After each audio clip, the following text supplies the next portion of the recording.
They were not made to be conquered.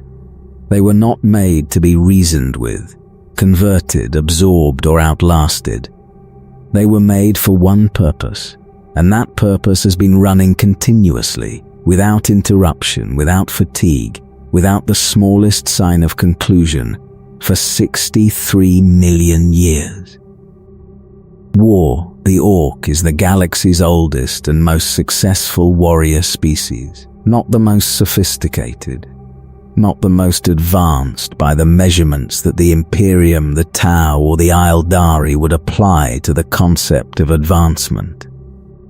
By those measurements, the Ork barely registers, a species of green-skinned fungal organisms whose relationship to what most civilizations would call culture is the relationship of a hammer to the concept of negotiation. But sophistication and advancement are measurements that the species creating them designed to make themselves look good by the criteria they chose.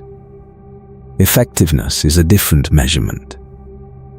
Effectiveness asks only one question, which is whether the thing being measured does what it was built to do. The Ork does what it was built to do.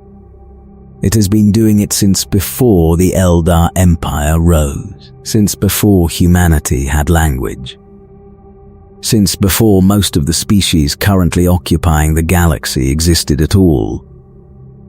The Ork was here first in the sense that matters. It was here fighting. And it has never stopped, and it does not intend to stop. And the concept of stopping is one that the Ork neurology has not developed the architecture to process. To understand the Ork, you have to go back further than the Horus Heresy, further than the fall of the Eldar, back to the period that the Imperium scholars call the War in Heaven, that ancient catastrophe when the Catan and the Necronta between them tore the galaxy's psychic fabric and forced the Old Ones, those mysterious beings who had shepherded life across the stars for millions of years, to create weapons.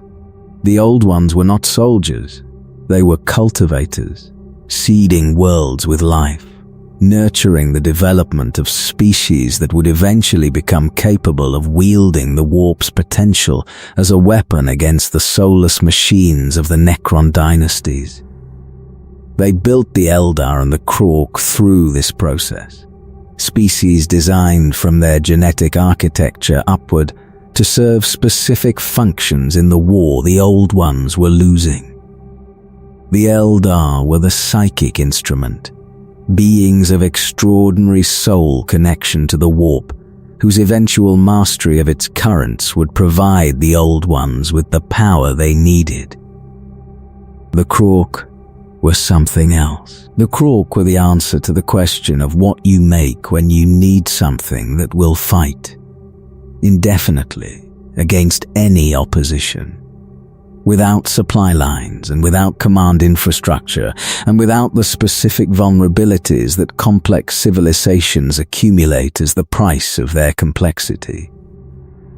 The Old Ones looked at the problem of the Necrons, those tireless mechanical warriors that did not sleep and did not hunger and did not know despair, and they made something that shared those qualities in biological form.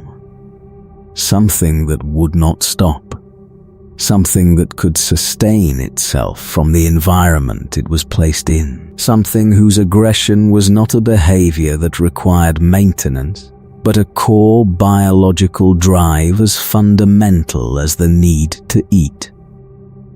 The Krork were magnificent, in the cold way that weapons of mass extinction are magnificent when you are on the side of the people who made them, rather than the side of the people they were made against. They were enormous, larger than the Orks of the current era by a significant margin, and they fought with a tactical intelligence that the Orks of today do not typically demonstrate. Capable of coordinated operations at the strategic level that suggests the Old Ones had included in their design something that has since been lost or attenuated. They warred against the Necrons through the long, terrible millennia of the War in Heaven. And they did not win. Because the War in Heaven was not a conflict with a clean victory condition for anyone. But they also did not lose, which is a different kind of achievement when your enemy is an ancient and practically immortal machine civilization whose tomb worlds have been lying dormant for 60 million years. The old ones died. They died as the War in Heaven's costs accumulated beyond anything their civilization could absorb, as the Satan fed on psychic energy and the warp grew turbulent, and the enslavers arrived to finish what the war had started. Whatever plan they had for the Krork, whatever the intended conclusion of the species they had created was, died with them. The Krork were left without direction, without the guiding intelligence of their makers, without the strategic purpose that had given the species its specific design characteristics. What happened to the Krork over the 60 million years between the end of the War in Heaven and the current era of the galaxy is one of the more interesting questions in xenological scholarship. And the answer, or the best available approximation of an answer, tells you something important about what the Ork actually is. They did not go extinct. They did not evolve into something different in the fundamental sense of changing their core nature. They became smaller, in the sense that the average Ork of the current era is significantly less imposing than the Krork records suggest. They became, by the standards of their creators, simpler. The strategic intelligence that the Krork had apparently possessed attenuated, replaced by something cruder and more immediate. The tactical violence that does not require planning at the operational level, because the operational level is less important when the war you are fighting has no endpoint. But the core survived. The drive, the biological architecture of a species built for one purpose. Expressing that purpose as naturally and as completely as a tree expresses the drive to grow toward light. The Ork fights because the Ork is the fighting species. Not because it has been taught to fight. Not because it has been enculturated into fighting as a social value. Not because fighting serves its interests in any strategic sense. The Ork fights because fighting is what Orks are, in the same way that breathing is what humans are. The analogy is imprecise, but it is the closest available. And they are everywhere. This is the part of the Ork that the Imperium's strategic planning documents acknowledge as the primary tactical problem with the species, and that the Imperium's military culture tends to understate in its public communications because the accurate statement of the problem is not compatible with the morale maintenance objectives of a civilization that needs its population to believe the situation is manageable. The Orks are on every inhabited world in the galaxy in sufficient numbers to constitute a constant low-level military problem. Not every world, not numerically represented on every rock with an atmosphere, but present as spores, as fungal contamination, as the biological residue of 10 million years of warfare distributed across the surfaces and subsurfaces of more worlds than any survey effort has been able to count, waiting for the conditions that allow germination. They grow from spores. This is the foundational biological fact of the Ork species, and the fact that makes every other approach to the Ork problem more complicated than it would otherwise be. An Ork does not reproduce sexually, does not require the social and infrastructural support that sexually reproducing species require to maintain population levels, does not need the specific conditions of settlement and agriculture and established community that human and Eldar and Tau population maintenance requires. An orc reproduces by dying. Not immediately. Not in the simple sense of the dying itself being the trigger. But an orc's body throughout its life produces spores that are distributed through its environmental footprint. And those spores are extraordinarily resistant to the conditions that kill most biological material. And they germinate when conditions are right, and the creatures that emerge from them are not simply orcs.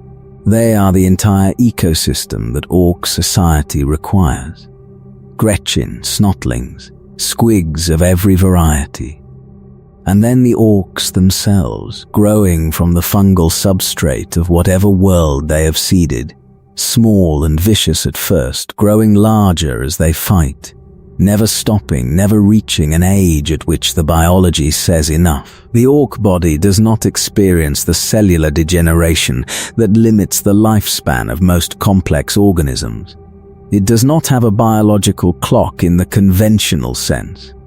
It has a violence clock.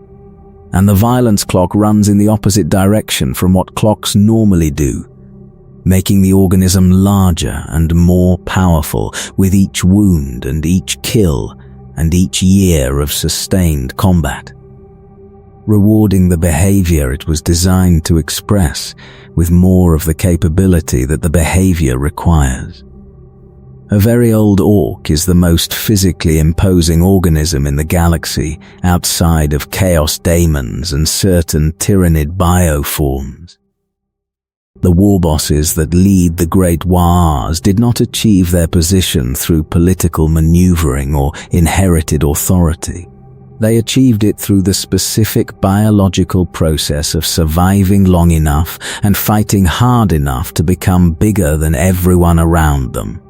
And in orc society, bigger means what it has meant in every dominance hierarchy since the first organism decided to prevent another organism from taking its resources.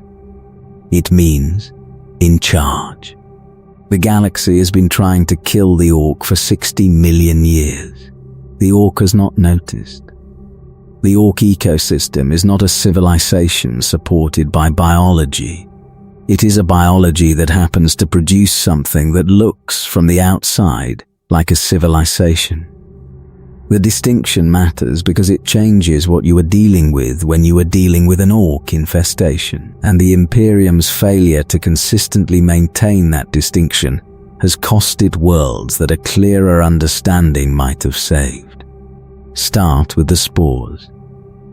An orc releases spores continuously throughout its life from specialized organs distributed across its body. And these spores are the mechanism by which the species perpetuates itself, seeds new environments, and ensures that whatever happens to the individual organism, the species continues. The spores are not eggs in the conventional biological sense.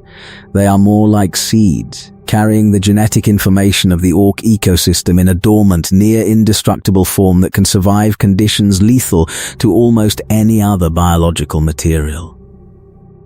Vacuum. Extreme temperature differentials, radiation. The chemical environments of poisoned battlefields. The spores endure. When they find conditions suitable for germination, which requires moisture, some organic material to feed on, and the absence of conditions actively lethal to germination, they begin producing the organisms the ecosystem needs in sequence. The smaller organisms come first. Snotlings, those tiny, barely sapient creatures that exist at the base of the orc social hierarchy, eating fungus and being eaten by orcs in roughly equal proportion. Then Gretchen, or grots, the small and cunning and thoroughly miserable servants of orc society whose relationship to the orcs who dominate them is the relationship of a species that lost an evolutionary arms race very badly and has been paying the price ever since. Then the squigs, those roughly spherical, fang-filled creatures of extraordinary variety that serve the orc ecosystem as food, ammunition, tools, and occasional hats. Then the orcs themselves, growing from the fungal beds with the specific biological stubbornness of organisms that were designed to establish themselves in hostile environments. The Gretchen deserve more attention than they typically receive in accounts of the orc species, because the Gretchen illustrates something important about what the Old Ones built when they built the orc ecosystem. The Gretchen are not simply smaller, weaker orcs. They are a distinct species, symbiotic with the orcs, whose specific capabilities complement the orcs' specific incapabilities. The orc is not fine-fingered. The orc is not patient. The orc does not have the temperament for the detailed mechanical work that orc technology, such as it is, requires. The Gretchen do. The Gretchen have small, dexterous hands and, by orc standards, considerable cunning. And they spend their lives in the service of orc masters who treat them with the specific mixture of contempt and casual cruelty that large things direct at small things they depend on but cannot respect. The Gretchen hate the orcs. The Gretchen have been hating the orcs for 60 million years. The hating has not changed the relationship. The squig taxonomy is its own subject, one that xenologists with access to orc-inhabited worlds and a reliable means of escape have found sufficiently diverse to occupy entire academic careers. The basic squig is a hemisphere of mouth and legs, simple in form and violent in disposition. Used primarily by orcs as a food source of the grab-and-bite variety. But the basic form is the beginning of a divergence that the orc ecosystem has been running for millions of years, producing squig variants adapted to every role that the ecosystem needs filled. Hair squigs, attached to an orc's scalp and providing something that an orc might call a hairstyle, and that external observers might call a small, aggressive creature consuming parasites while also constituting a threat to anyone who gets close enough to admire it. Attack squigs, bred and trained as close-range weapons, launched at enemies and encouraged to bite whatever they land on. Cave squigs, enormous varieties found in the underground environments that orc populations tend to develop, capable of sizes that make them threats to vehicles. Bile squigs, whose digestive chemistry produces substances with industrial applications. The point of the squig diversity is not simply biological interest, it is evidence of a designed system. The Old Ones did not build a species, they built an ecology. Every role that the orc civilization needs filled is filled by something that the orc spore ecosystem produces, without planning, without deliberate cultivation, without the intervention of anything outside the biological processes that the design locked in 60 million years ago. The orc does not need supply chains in the way that a human army needs supply chains, because the orc ecosystem produces the equivalent of supply chain outputs from the environment it inhabits. An orc army does not need to be fed from external sources, because the squig population that grows wherever the spores go provides food. The orc army does not need to be reinforced from external sources, because the spores ensure a constant stream of new organisms filling the roles the dead have vacated. Kill every orc on a world, and you have not solved the orc problem on that world. You have created a quiet period of unknown duration, after which the spores that the dead orcs left behind will germinate when conditions allow and the process begins again. The Imperium learned this on world after world, won hard campaigns at tremendous cost, declared the Ork problem solved, withdrew the bulk of its forces, and returned a generation later to find the same world seething with Ork life. The same war needing to be fought again. The same cost needing to be paid. The biology does not negotiate with military victory. It simply waits. The growth mechanism of the individual Ork compounds this problem by ensuring that the Orks which come back are not necessarily the same size as the Orks which were killed. A young Ork starting fresh from spore germination is small, barely dangerous by Space Marine standards. Something that a competent guardsman squad could address with a reasonable expectation of walking away. But the growth mechanism triggered by combat and social dominance operates throughout the Ork's life. And an Ork that survives its early violent years and keeps fighting and keeps winning grows larger with each year of successful violence. The skeleton thickens. The musculature increases. The Ork's skin, already tough beyond what most organisms develop under normal evolutionary pressure, becomes something that the Imperium's standard issue weaponry bounces off of. Without the penetrating energy required to produce a wound, the Ork cannot simply keep fighting through.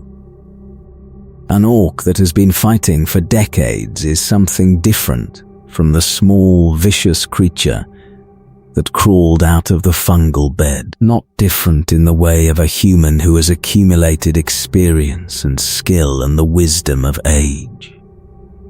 Different in the way of an organism that has been physically transformed by the activities it has been performing, whose body has rewarded the fighting with the specific capabilities that more fighting requires. The Knob, a senior Ork warrior who has survived long enough to establish dominance over lesser Orks, is a creature capable of tearing apart light vehicles with its bare hands.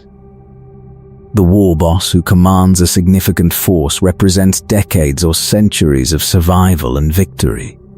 A physical specimen that makes the lesser Orks around it look like a different species entirely. Which, in a functional sense, they are.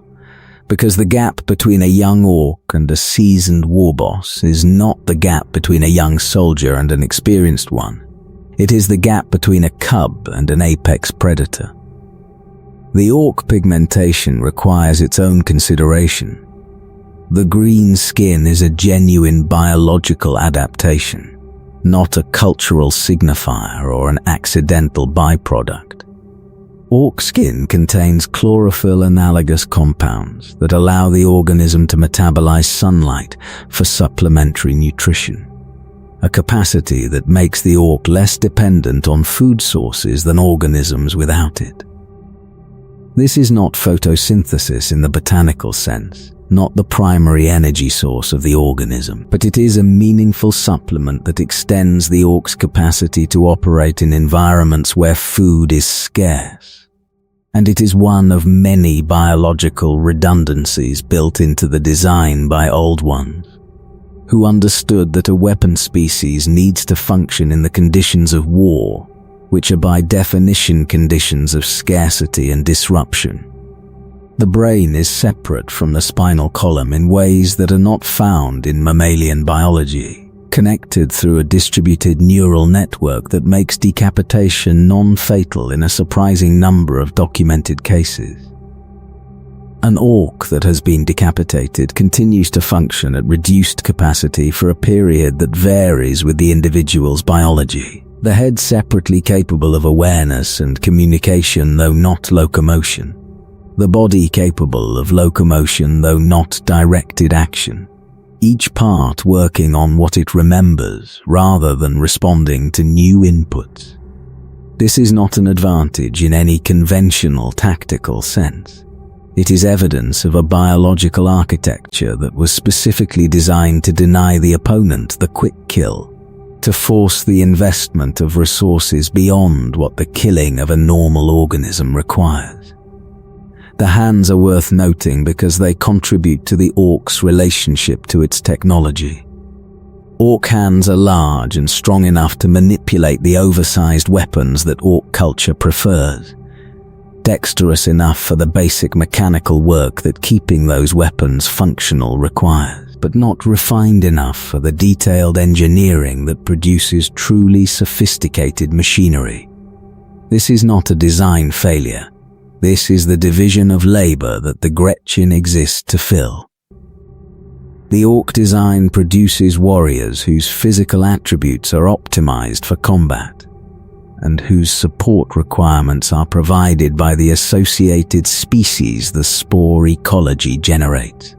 A complete Ork ecosystem is not just Orks. It is everything the spores produce, working together in the specific configuration that 60 million years of refinement has made stable.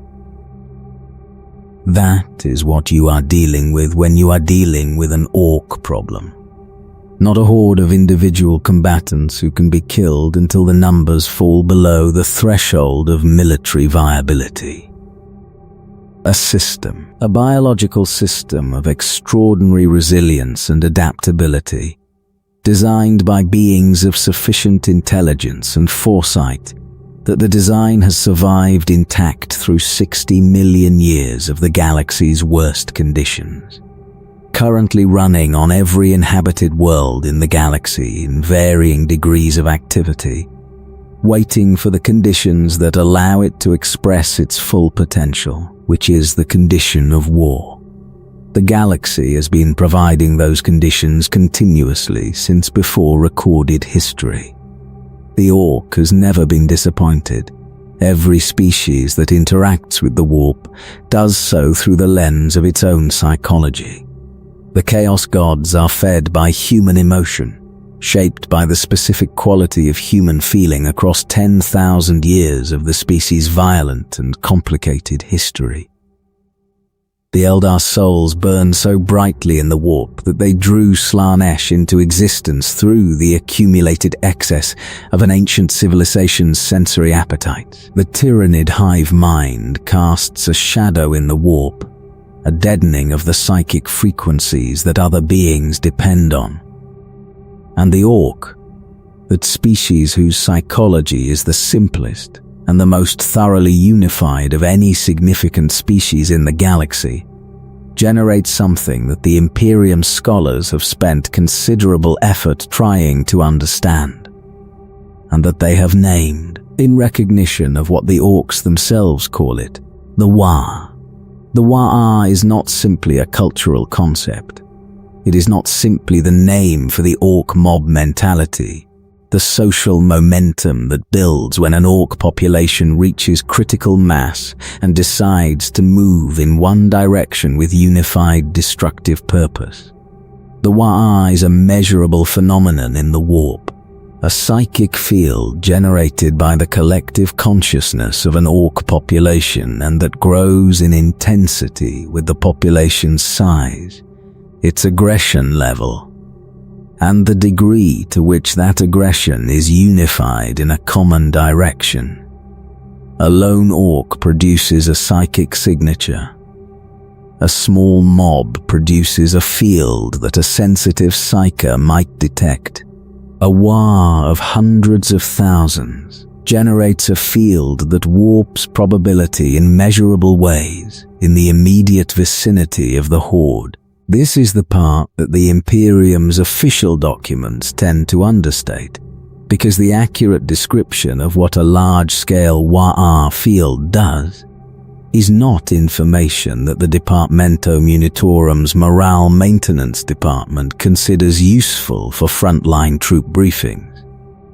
What the field does at sufficient concentration is change the probability of outcomes, not eliminate probability in the deterministic sense, not guarantee specific results regardless of physical conditions, but weight the probability space in favor of outcomes that the Ork psychology considers desirable which means outcomes that involve more fighting, more Ork victory, and the survival of the Orks generating the field. The Ork gun that should not function because its barrel is slightly bent fires straight.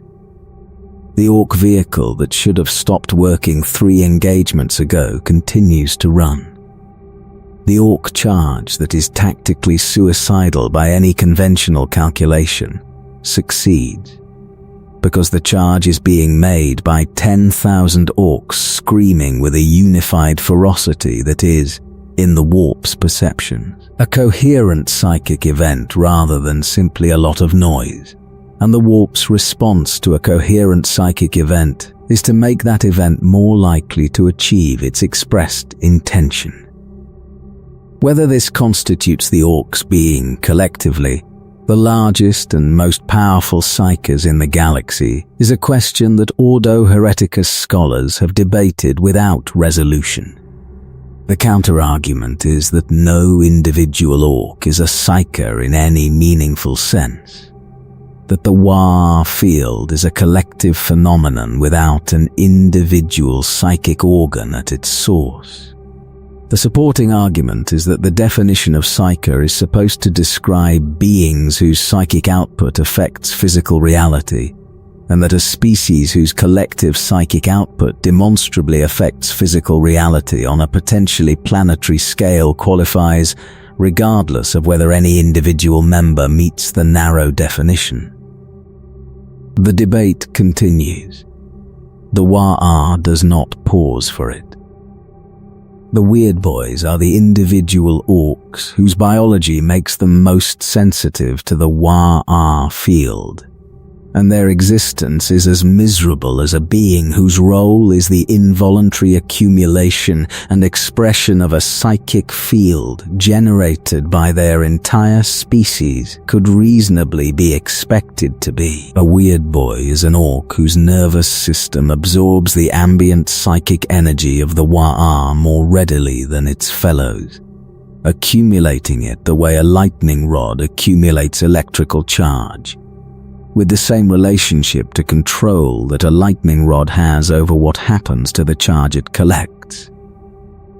The energy builds. The Weird Boy's mind fills with the accumulated aggression and enthusiasm of every Ork in the vicinity, all of it feeding into a neurology that was not designed to process psychic energy at this concentration.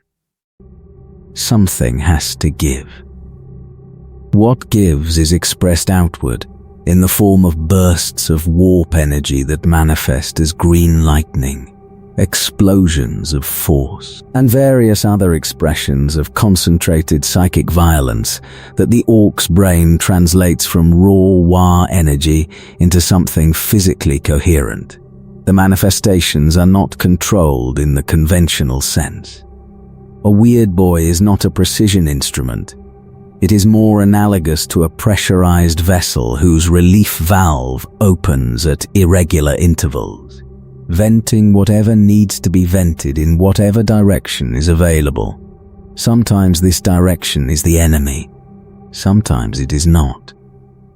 The Orks around the Weird Boy have learnt through centuries of pragmatic experience that the direction of the venting is worth paying attention to. The worst case for a Weird Boy, and the case that gives the other Orks within a considerable radius genuine concern, is the head explosion. When the accumulated Waaaghs energy exceeds what even the violent release of a psychic burst can address, when the pressure builds faster than it can be relieved through the normal channels, the Weird Boy's skull gives.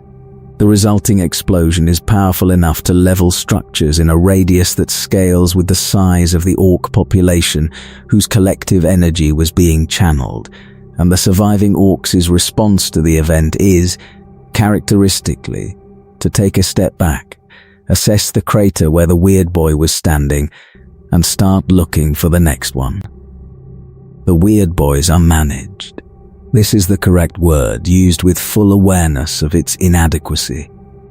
They cannot be controlled, because controlling a Weird Boy requires more precision than the instrument allows. But they can be positioned, kept away from large concentrations of orcs when the energy buildup is making them unstable, directed toward the enemy when the energy levels are appropriate for a controlled discharge, and generally handled with the same pragmatic respect that any organization applies to its most dangerous and most useful assets. The Runthards and senior orcs who are responsible for managing the Weird Boys have developed, over millennia of proximity to involuntary psychic detonations, a refined sense of when the Weird Boy is approaching the critical threshold and when it is advisable to stand somewhere else. The Waaaghs' ability to sustain orc technology is a related phenomenon, and one that produces different responses depending on whether you are the orc using the technology or the tech priest examining it. From the orc's perspective, the technology works because it works, and the question of why it works does not arise because orc epistemology does not have a why it works department. From the tech priest's perspective, the technology demonstrably should not work in many cases, violating engineering principles in ways that are physically straightforward to identify, and that in a non-orc context would produce the predictable results of a weapon that fails to fire and an operator with fewer fingers. The Waaaghs field bridges the gap between should not work and does work in ways that the Adeptus Mechanicus finds theologically offensive as well as scientifically disturbing.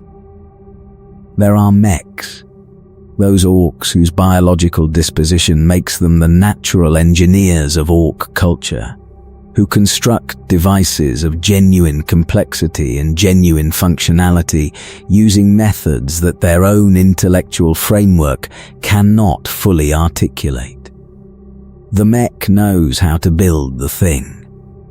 The mech does not know why it works in the terms that a trained engineer could verify. The knowledge is biological, instinctive in the specific way that all orc knowledge is instinctive, written into the species by the Old Ones, and expressed through the individual without the mediation of formal education or accumulated cultural knowledge.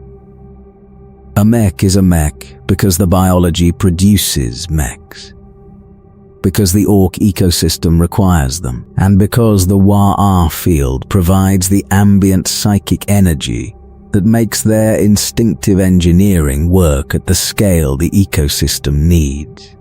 The Stomper is built without blueprints. The Death Dread is assembled without a schematic.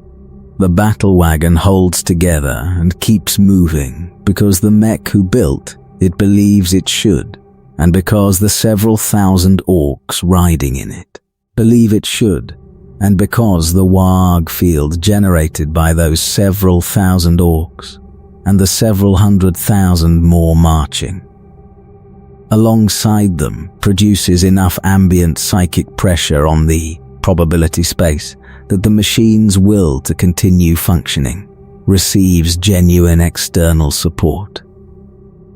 What the Waaaghs becomes at true scale, at the scale of the great Waaaghs that have threatened to overwhelm entire sectors, and that the Imperium has looked up from its other wars to find bearing down on it, is something that the word field inadequately describes.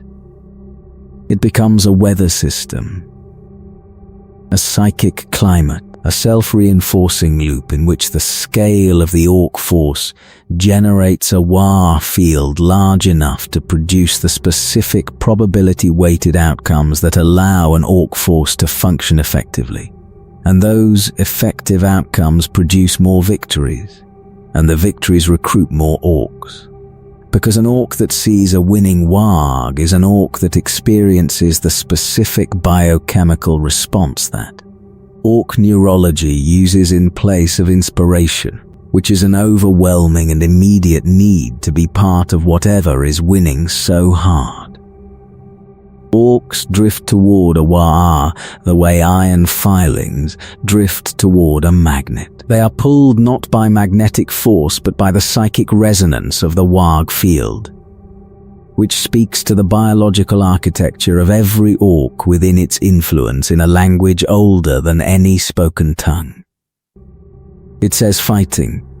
It says winning. It says the biggest mob, the best fight, the loudest noise, the thing that an orc is. And the orcs come. The war boss at the center of this is not simply a commanding officer. He is the focal point of the psychic field. The orc whose accumulated victories and physical dominance have made him the expression in individual form of what the Waaaghs is, in collective form. The biggest and the most violent and the most successful orc in the vicinity becomes the attractor around which the rest of the field organizes, and his continued success reinforces the field, and the field reinforces his continued success. In the circular loop that makes a great Waagh a self-perpetuating phenomenon rather than a military operation that can be ended by killing the commanding officer. Kill the war boss and the Waagh does not stop. It reorganizes. The second largest orc, the one who has been waiting for exactly this moment, steps into the vacancy, and the field reorganizes around the new focal point, and the Waagh continues. It might lose momentum in the transition. It might fragment into competing factions, as several large orcs simultaneously conclude that they are the rightful heir to the commanding position, and settle the question through the method that orc politics always employs, which is violence. But the Waagh field itself, that collective psychic output of hundreds of thousands of individual orc nervous systems all expressing the same fundamental drive, does not disappear simply because one of its generators is no longer generating. This is the part that the Imperium's tactical doctrine, which was built on the assumption that decapitation of enemy command structures produces operational paralysis, finds most difficult to incorporate. The orc does not have a command structure in the sense that the decapitation doctrine is designed to address. It has a hierarchy, but the hierarchy is a biological expression of the same drives that produce the Waagh, not an administrative apparatus that coordinates the behavior of individuals who would otherwise behave differently. Remove the war boss and you have not removed the coordination. You have removed the biggest individual expression of a force that exists in every orc present. And the force does not go with him. The galaxy is full of Waaaghs. Not all of them are large enough to qualify as the civilization-threatening events that the Imperium responds to with full chapter deployments and strategic-level resource commitments. Most of them are smaller, local, the constant background violence that orc populations express when left to their own devices, and that the worlds they inhabit manage as an ongoing operational problem rather than an existential crisis. But the small Waaaghs and the large Waaaghs are not different things. They are the same thing at different scales. And the small ones grow. Orc society is not the absence of culture. This is a common misconception, understandable from outside but inaccurate in ways that matter for understanding the orc's resilience and its capacity to generate the organizational coherence that a Waagh requires. Orc society is culture in its most distilled form, stripped of everything that culture accumulates when it has the luxury of stability and peace, reduced to the elements that remain when the only thing that matters is who wins the fight.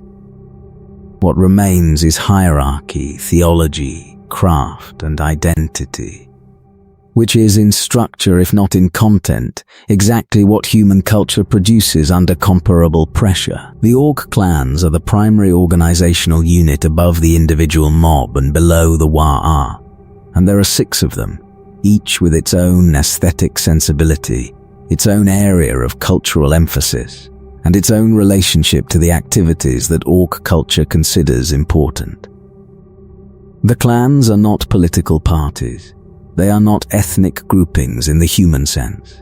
They are biological expressions of variation within the Ork gene pool, consistent enough across populations that a Goth in one part of the galaxy will have recognizable cultural similarities to a Goth in another part, despite the two populations having had no contact for thousands of years. Because the clan characteristics are written into the Ork's biology as surely as the aggression and the growth mechanism and the spores. The Goths are the largest and the most war-focused clan, the one that most completely embodies the Ork baseline approach to existence, which is to fight things. Where other clans develop subsidiary interests, the Goths have refined the primary interest to a degree that leaves almost no room for anything else. They are big even by Ork standards, their cultural preference for close-quarters combat encouraging the specific physical development that close-quarters combat rewards. Their aesthetic is black and white, appropriately stark for a clan that has no patience for the decorative impulses that other clans indulge. The war bosses who lead the largest Waaaghs are more often Goths than any other clan, not because the Goths are more capable of strategy at the operational level, but because the direct, uncomplicated expression of Ork aggression that the Goths represent attracts the instinctive loyalty of the average Ork, which is not a subtle creature making a sophisticated political calculation. It is a creature following the biggest and the most obviously committed example of the thing it is. The bad moons are the Orks who grow teeth fastest. Ork teeth are the species' currency, regrown continuously throughout the organism's life, and the rate of tooth regrowth varies with the Ork's metabolism. And the Bad Moons' biology produces teeth faster than any other clan. In human terms, this would make them wealthy. In Ork terms, it makes them ostentatious. Their cultural expression oriented around the display of excess in ways that the other clans simultaneously envy and consider suspiciously un-Orky.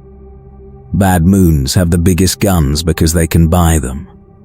They have the most elaborate armor because they can afford the mechs who make it. They have an attitude toward combat that the Goths find offensive, a preference for solving problems from range before they become the kind of problems that require getting close to, which the Goths consider cowardly, and which the Bad Moons consider sensible.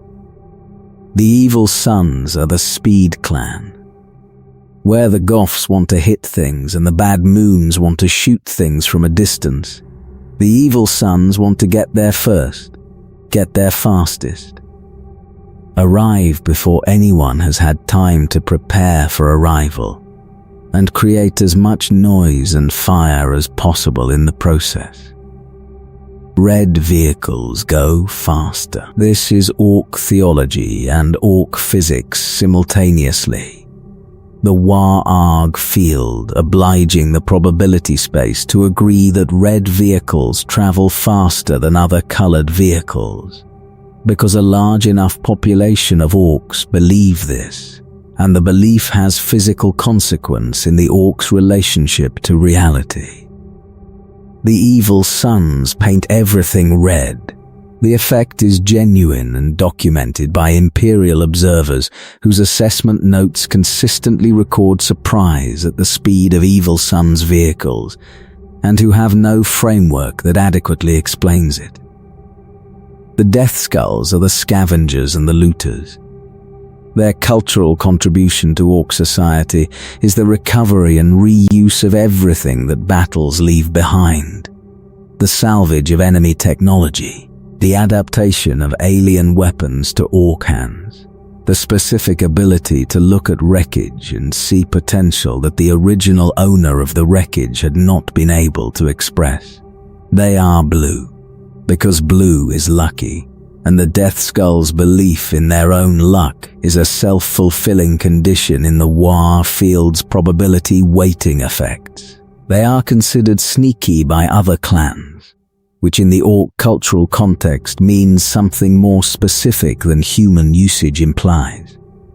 Sneaky means planning ahead. Sneaky means thinking about what you want before you take it. Sneaky in the Orc worldview is a form of intelligence that sits in uncomfortable proximity to the cowardice that Orc society finds unforgivable, and the Death Skulls navigate this proximity with the pragmatic confidence of Orcs, who have found that arriving to a battle well equipped because you stole excellent weapons from last week's opponents tends to win more fights than arriving with whatever you happen to have. The snakebites are the traditionalists. In a species whose relationship to tradition runs at 60 million years, the concept of a traditionalist clan requires some unpacking. The snakebites tradition is not the tradition of the Orcs' biological origin in the Old One's designs. It is the tradition of the more recent cultural past. The way of the Orc before mechs started building machines that could do what squig-based solutions had always done. Before the gun became the primary instrument of Orc violence rather than the supplementary one. The snakebites ride boar boys, those large and aggressive animals that the Orc ecosystem produces, rather than the mechanical vehicles that other clans prefer. They tattoo themselves with squig ink and ingest the venom of creatures whose venom makes them more aggressive in battle. They are looked at by other clans with the specific respect reserved for things that are very good at being what they are, combined with the specific incomprehension reserved for things that choose not to be the other things they could be. The Waaaghs are the most complicated clan to characterize, and the most controversial in the Orc cultural context, because the Waaaghs have been paying attention to their enemies. They have been observing human military organization for long enough to incorporate some of its elements, trading with human mercenaries, adopting the concept of the tactical retreat, which is a concept that Orc culture normally ranks somewhere between cowardice and apostasy, but which the Waaaghs have managed to frame as a sophisticated military maneuver rather than a failure of commitment. Other clans consider the Waaaghs dangerously weird. The concern is not unfounded. An Orc that studies its enemy is an Orc that is developing in a direction the other clan's evolutionary history did not equip them to assess. An Orc warboss with actual tactical flexibility, with the willingness to withdraw from an untenable position and attack it from a more favorable angle, is a qualitatively different military problem from the Orc warboss who charges because charging is what Orcs do. Above the clans, or alongside them in a way that does not map cleanly to the hierarchical thinking that human organization prefers, are the specialist roles that Orc society produces through the same biological mechanisms that produce the clans. The mechs have been discussed. Those Orcs whose instinctive mechanical intelligence makes them the engineers of the Orc world. The pain boys are the medical practitioners, a description that requires immediate qualification because Orc medical practice bears a relationship to healing that is tangential at best. The pain boy's primary interest is in the body as a mechanical problem, the question of how to make the damaged components work again. And the pain boy's approach to this problem reflects both the Orc's biological architecture and the Orc's cultural indifference to the question of whether the patient's experience of the procedure is pleasant. The patient is frequently unconscious when the pain boy is finished. This is considered a success. The patient is sometimes missing components that the pain boy found more interesting than the ones they came in with. This is also considered a success. The warboss hierarchy is the most visible structure of Orc society. The tower of physical dominance that rises from the smallest grot through the ranks of escalating Orc size and accumulated violence to the peak, where the warboss or the great warboss or the warlord sits, having outlived and outfought everything between them and the position. It is not a bureaucracy. It is not a meritocracy in the conventional sense, where merit is assessed against criteria that can be articulated. It is a dominance hierarchy in its purest form, where the only criterion is the specific combination of physical size, fighting record, and accumulated authority that makes the Orcs around you acknowledge that you are in charge. They acknowledge it typically because you have demonstrated it. The demonstration usually involves violence. Orc politics is not adversarial in the way that human politics is adversarial, with the adversarialism managed through procedural frameworks that prevent the most direct expressions of the disagreement. Orc politics is adversarial in the most literal sense. The disagreement resolved through the most direct available expression, and the Orc who wins the disagreement is the Orc whose position was correct, because in the Orc worldview, the Orc who wins is always correct. This being the biological reality of a species where size and strength increase with successful fighting, and where the biggest and strongest Orc is by definition the most validated by the universe's response to Orc activity. Gork and Mork. The two Orc gods, who are or are not the same being depending on which Orc you ask and when, who are brutally cunning and cunningly brutal respectively, who have been worshipped by the Orc species since before anyone else was worshipping anything.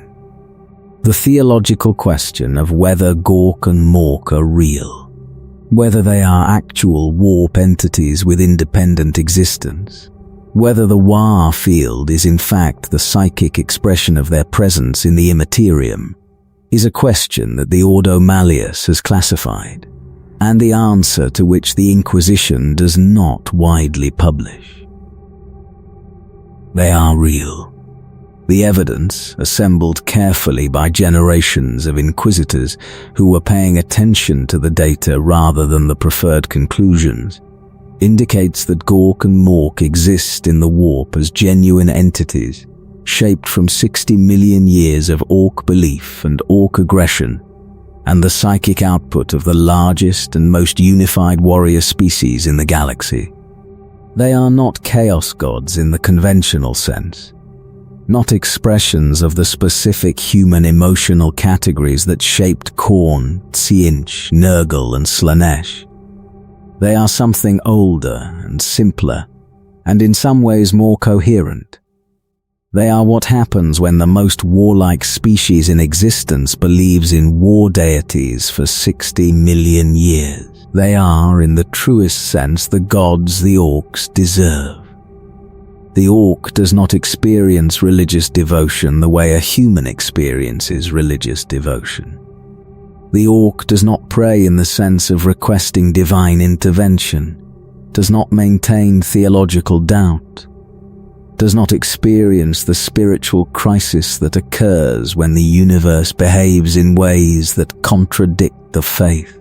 The Orc's theology is as simple as everything else about the Orc. Gork and Mork are real. They like fighting. Fighting is what Orcs do. Therefore, everything the Orc does is theologically correct and divinely approved. The circularity of this reasoning is not apparent to the Orc and would not trouble the Orc if it were, because the Orc's relationship to the concept of internally consistent reasoning is the relationship of a sledgehammer to the concept of a screwdriver. What the Orc builds from this combination of biology and hierarchy and theology and the 6-clan cultural diversity that the biology produces is not the chaos that an outside observer sees when observing an Orc mob. It is a system, rough, violent, operating at a level of abstraction lower than any other civilization in the galaxy, but a system with internal logic and stable roles, and a relationship between the elements that has been maintained across millions of years of the galaxy's worst conditions. The Ork system is not sophisticated. It does not need to be. It needs to be durable, functional, self-replicating, and effective at the one task it was built for. It is all of these things. It has been all of these things for longer than the Imperium has existed, and it will continue to be all of these things for longer than the Imperium expects to last. The Adeptus Mechanicus has a term for the category of technological artifact that cannot be explained by known engineering principles but that demonstrably functions. The term is heretical. It means, in the specific vocabulary of the Mechanicus's relationship to technology, something that should not work and does, which is either a miracle or an abomination depending on whether it is directed toward the proper veneration of the Omniseer or toward some other purpose. Ork technology is heretical in a sense that makes the Mechanicus's category system feel inadequate. It is not a miracle. It is not an abomination in the theological sense. It is the visible expression of a biological and psychic system that the Mechanicus was not built to account for, and the discomfort this produces in tech priests who examine Ork machinery is evident in the length and the careful phrasing of the assessments they produce about it. The mech is the origin of the technology, not in the sense of being the educated engineer who applies formal principles to design problems, but in the biological sense of being the Ork whose genetic profile produces the instinctive mechanical intelligence that the Ork ecosystem needs. The same process that makes some Orks bigger and more aggressive than others, that concentrates the characteristics of combat effectiveness in the individuals who will become war bosses, concentrates the characteristics of mechanical intelligence in the individuals who will become mechs. The mech is not trained. The mech is expressed in the way that any biological trait is expressed, by the genetic architecture of the organism encountering the conditions that activate it. A young mech picks up components. This is the earliest observable indicator of the biological differentiation. The Ork who cannot pass a piece of machinery without wanting to handle it, to understand how it connects to other pieces, to modify it toward a configuration that the mech's instinct says is better without the mech being able to articulate in what sense better means what it means. The young mech builds things. The things work more often than they should. The things work because the mech's belief that they should work is itself a physical force in the environment of an Ork community where the Waaaghs field is constantly present and constantly responsive to the collective and individual beliefs of its generators. The distinction between a mech's creation working because the engineering is correct and working because the Waaaghs field bridges the gap between technically incorrect and functionally adequate is a distinction that the Mechanicus's assessment process has significant difficulty making. Some Ork machinery is, by analysis, technically functional on its own engineering merits. The Death Dread, a bipedal combat walker of impressive if crude construction, works in the mechanical sense, because its components are assembled in configurations that allow them to function, with tolerances that are wider than anything the Mechanicus's standards would permit, but within the range where wider tolerance engineering still produces a working machine. Other Ork machinery is definitively not functional on its own merits. The gap between the component's actual configuration and the configuration required for operation too large to be bridged by generous tolerances or the mech's considerable natural ingenuity. This machinery also works. The difference is only measurable in analysis conditions, away from the Waagh field that makes the technically impossible possible. The Killer Khan, a smaller walker of similar design to the Death Dread, is typically piloted by a Gretchen. This detail illuminates something about the Ork approach to technology that straight engineering analysis misses, which is the Ork's lack of concern for the pilot's well-being and the consequent willingness to build vehicles optimized for effectiveness in ways that make them extremely unpleasant to operate. The Gretchen in the Killer Khan is there because the Gretchen is small enough to fit in the space the mech left for a pilot, which was not designed around the pilot's comfort. The Gretchen operates the machine because the Gretchen was put in it, and the Gretchen's alternatives were assessed as worse. The machine functions, and the pilot's opinion of the experience is not a design criterion. The battle wagon is the most common heavy vehicle in Ork forces, and the one that most clearly illustrates the gap between the machine the mech built and the machine that a conventionally trained engineer would have built to perform the same function. It is large. It is heavily armored, in the sense that it is covered in metal plates of varying provenance and thickness, applied in whatever configuration the mech found aesthetically appropriate and structurally available.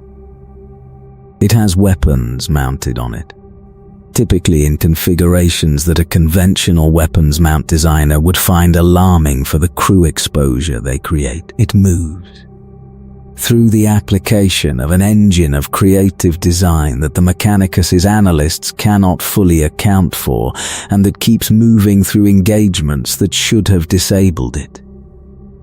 The crews ride in and on it with the cheerful confidence of beings whose Waaaghs-mediated relationship to probability gives them a justified expectation of outcomes better than the engineering suggests. The confidence is not unfounded. The outcomes are genuinely better than the engineering suggests. The Mechanicus's analysts know this because they have the documentation. The documentation is classified because the accurate account of why the outcomes are better than the engineering suggests is not compatible with the Mechanicus's theological framework for understanding how technology works. The Stomper is a different category. Not simply a larger battle wagon, not simply an escalation of the same engineering principles toward a bigger vehicle. The Stomper is a Gargant, or the precursor to a Gargant, the category of Ork war machine that represents the apex of what mech engineering produces when a warboss has enough resources and enough time and enough mechs working on a single project. The Gargant is the Ork's equivalent of the Titan, the walking engine of destruction that embodies, in mechanical form, the principle that the biggest thing wins. It is enormous. It is covered in weapons. It walks on mechanical legs of a scale that makes the ground shake. It is, by conventional engineering analysis, impossible. The biggest Gargants, the Mega Gargants and the Great Gargants, are creatures of the Waaaghs in the most direct sense, machines whose functionality depends so heavily on the Waaaghs field of the thousands of Orks around them that they become unreliable or non-functional when separated from that psychic support. This is not a weakness that the Orks recognize as a weakness, because the Gargant is built to be used in the context of a Waaaghs, and the Waaaghs provides the field it needs, and the question of what happens to the Gargant when it is separated from the Waaaghs is not a question the Orks consider relevant. The Gargant is for the Waaaghs. The Waaaghs is where the Gargant goes. The concern resolves itself. The Ork relationship to enemy technology is expressed through the Death Skulls most clearly, but is present as a cultural tendency across all clans. The specific pleasure that an orc takes in picking up the weapon of a defeated enemy and using it. The satisfaction of taking something built to destroy orcs and converting it to the purpose of destroying things that are not orcs. The orc vehicle parks are museums of enemy technology adapted, often incompletely and almost always inelegantly, to orc operational requirements. Imperial tanks with extra armor welded to them in configurations that reduce their mobility while increasing their resilience, which the orc regards as an unambiguous improvement. Tau pulse weapons mounted on frames that the original designers would not recognize, integrated with components that serve functions the original designers did not intend. Eldar war machines stripped of their spirit stones and their graceful geometries and rebuilt into something that moves with the specific lurching confidence of orc-modified alien technology. The looting is not simply a resource acquisition strategy. It is an expression of the orc worldview, which holds that the measure of a fight is not just whether you win, but what you come away with. And that the best thing to come away with is something that can be used to win the next fight. An orc Waagh leaves behind it a trail of salvage activity that Imperial strategists have learned to factor into post-engagement planning, because the orc recovery teams that follow the main force are thorough in a way that the main force is not, and that the Imperium has found difficult to counter without diverting resources from the more immediate problem of the main force itself. The specific danger of the mech who survives multiple Waaaghs is a danger that the Imperial military's tactical doctrine does not adequately address. A mech who has been fighting for decades accumulates not just the physical growth that all orcs accumulate, but the specific accumulation of mechanical knowledge and instinct that the mech's biological architecture is oriented toward. An old, experienced mech who has built machines for decades, who has studied the technology of every enemy the Waaaghs has encountered, who has adapted and incorporated and experimented with the cheerful pragmatism of an engineer who is not constrained by specifications, standards, or the requirement to produce something that can be explained to an oversight body. Produces things that the Mechanicus' analysts find genuinely alarming. Not because they are sophisticated, because they work.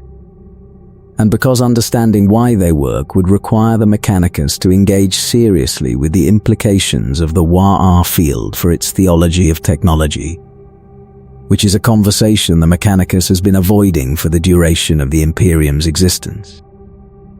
The Orcs' relationship to technology is ultimately the relationship of a species that has never needed to understand the why, because the biology provides the what. The mech builds because building is what mechs are. The machine works because the Waaaghs field and the mech's instinct together are a better engineer than any academy-trained human. The orc rides it into battle because the machine is there and the battle is there and the orc is the thing that connects them.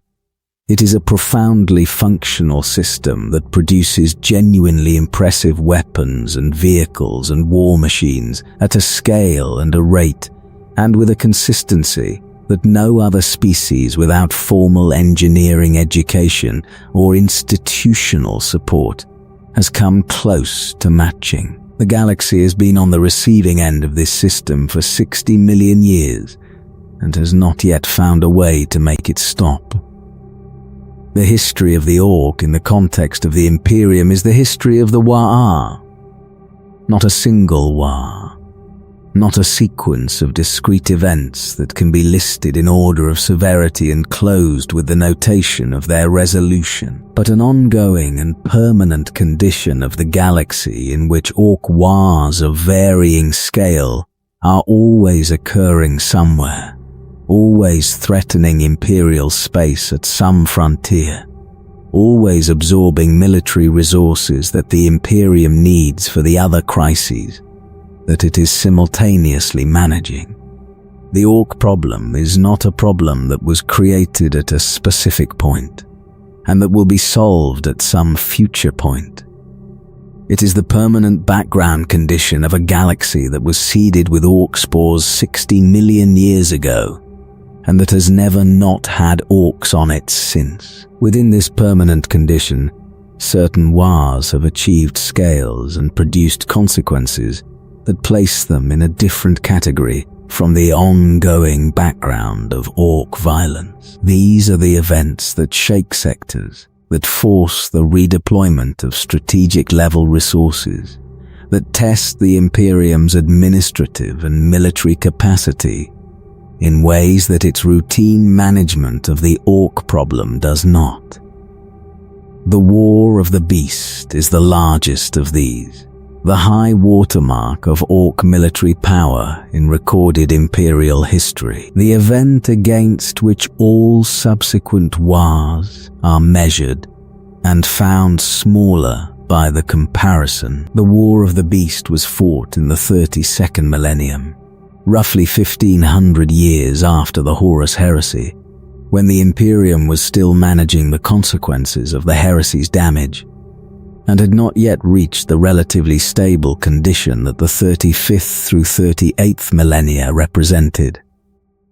The timing was not coincidental. The Imperium at this moment was weaker than it would later be, the chapter system still relatively new, the administrative structures still recovering from the reorganization that the heresy's aftermath had required. The beast arrived into this condition with the specific momentum of something that had been growing toward its maximum scale in the dark of the galaxy while the Imperium was occupied elsewhere. The beast was an Ork. Specifically, it was the largest Ork in recorded history, a being of physical scale so far beyond any previous war boss that the accounts of observers who survived encounters with it read like descriptions of something categorically different from the species they describe.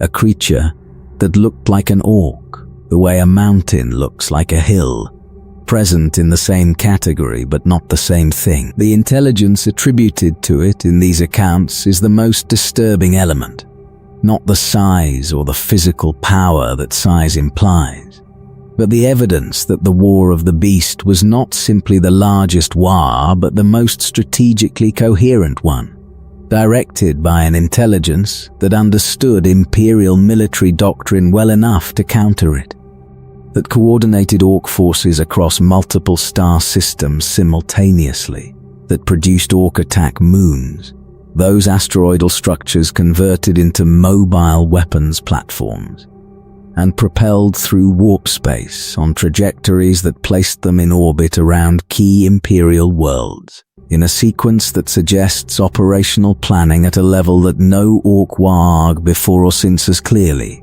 demonstrated. Attack moons arrived in orbit above Adamantua and dozens of other worlds, appearing with near instantaneous speed through a subspace travel mechanism the Orks had built using the concentrated psychic energy of the Waaaghs field. These were not crude projectiles. They were weapons platforms of extraordinary sophistication, equipped with gravity whip systems capable of tearing apart entire fleets from orbit. Adamantua itself was consumed by such a weapon, the world drawn into the moon's gravitational grip and disassembled. The Imperium's war savants, who had categorized the Orks as a managed background threat rather than an existential one, found that their categories had failed them in ways that the losses were taking time to fully account. Building a moon takes something. Not just physical resources, though the physical resources required are extraordinary. It takes coordination of a scope and duration that conventional Ork biological psychology should not support. A Waaaghs is a cascade, self-reinforcing and powerful, but ultimately driven by momentum rather than plan. What the beast was doing was not momentum. It was plan. The Imperium's response was as adequate as it could be given the inadequacy of its strategic position. Chapters were deployed. The veteran warlords of the Space Marine chapters, those bodies that had been the architects of the post-heresy Imperium, were mobilized. Grand companies of chapters that had not fought alongside each other since the Great Scouring found themselves sharing operational command structures against a common enemy of sufficient scale to make the old political distinctions feel temporarily irrelevant. The Inquisition got involved. The High Lords of Terror got involved. The Adeptus Mechanicus provided material at a rate that the Fabricator General's office would require decades to fully account for. They killed the beast. This statement requires qualification, because the beast was not killed by a single heroic act or a decisive battle in the conventional sense, and because the beast was not, in the end, a single entity. The Imperium's investigation during the war revealed something that the initial accounts had not accounted for, which was that what was being called the beast was not one orc, but a group of them. 6 extraordinarily powerful prime orcs, each commanding their own forces, each of individual physical scale and intelligence that exceeded any previous orc in recorded history, operating with enough coordination to present to external observers as a single strategic intelligence. The intelligence of the Waaaghs was the intelligence of 6 extraordinary orcs working toward the same objective, not one being of incomprehensible capability. This was not reassuring. It meant the beast was not an anomaly. It meant the beast was a category. The Imperium eventually reached the homeworld. A strike team anchored by the returned Primarch Vulcan, who had arrived at a moment when the campaign's survival was genuinely uncertain, fought to the center of what the beast had built. The most individually imposing of the Prime Orcs was killed. The Waaaghs collapsed when the focal point of its psychic field was removed. What the War of the Beast cost is a different calculation, and it is a calculation that the High Lords of Terror chose not to publish widely, for reasons that the sensitive reader of Imperial governance can deduce. The chapter losses were significant enough that the Second Founding's organizational structure required revision. Several chapters were functionally destroyed, and required the kind of rebuilding that takes decades even with full access to the gene seed vaults. The worlds the attack moons impacted required centuries of recovery work. The Inquisition classified the most detailed accounts of the beast's capabilities and the strategic coherence of the Waaaghs, because the classified accounts contained implications about the Orcs' potential maximum capability that the Inquisition judged incompatible with the maintenance of stable strategic confidence in the Imperium's military command structure. The War of the Beast is the answer to the question that every assessment of the Orc must eventually address, which is, what is the Orc's ceiling? The answer the War of the Beast provides is not reassuring. The beast was one orc. It was not a unique biological event that cannot recur. It was the expression of what happens when an orc survives long enough and fights enough and grows enough in an environment rich enough in resources and enemy populations to fight against. It was the full expression of the orc's biological growth mechanism, the product of a life of continuous and successful violence of sufficient duration and scale to produce something that changed what an orc was. The orc does not have a biological ceiling on this process. The growth mechanism does not stop. Given sufficient time and sufficient successful fighting, it produces the beast. The beast is not a historical anomaly. The beast is a possibility that exists in every orc alive, a potential ceiling that recedes as it is approached, but that does not disappear. The Imperium killed the beast and went back to managing the background level of Ork violence and in the dark of the galaxy. In the Waaaghs that have been running since before the War of the Beast and that will be running after everything the Imperium does to stop them, the growth mechanism continues its work. Gazkul Mag-Uruk Thraka. The name enters the Imperium's collective consciousness at the Second War of Armageddon, and has not left it since, which is itself a statement about what Gazkul is and what Gazkul represents. Armageddon is an industrial world of immense strategic importance, a production hub whose output the Imperium's war machine depends on, and whose loss would compound every other strategic problem the Imperium is managing in the region. The world had already survived the First War of Armageddon before Gazkul arrived. A chaos invasion led by the daemon Primarch Angron, whose details the Inquisition subsequently suppressed to prevent the full knowledge of the threat from reaching the general population. That war was against the ruinous powers, not the Orks, and it was concluded at tremendous cost by the Grey Knights. Armageddon survived. The Inquisition then resettled the entire planetary population to prevent the spread of chaos contamination. Gazkul came next. Armageddon, repopulated and rebuilding, received no warning that was adequate to the scale of what arrived. The Second War of Armageddon is the one that produced the general and the legend in equal measure.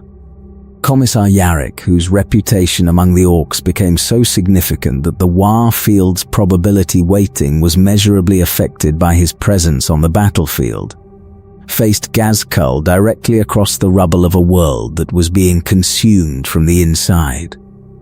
The battles were what the battles between a world-scale Ork Waaagh and a full Imperial defense always are. Desperate, costly, achieved at a price that the Imperium does not advertise, and that the survivors of the defense of Armageddon were not always willing to speak about. The Orks were stopped. Gazkul escaped. Escaped is the operative word. Gazkul was not defeated in the sense of being destroyed. Gazkul left Armageddon having assessed the situation and concluded that the situation was not currently optimal for the outcome Gazkul required, which is a level of strategic self-awareness that the Orks' biological architecture is theoretically incapable of, but that the documented evidence of Gazkul's behavior across multiple engagements consistently demonstrates. The Ork war boss, who withdraws from an unwinnable engagement rather than fighting to the end, because fighting to the end is what Orks do, is by the standards of Ork culture something close to heretical. By the standards of military effectiveness, it is the single most dangerous thing an Ork can be.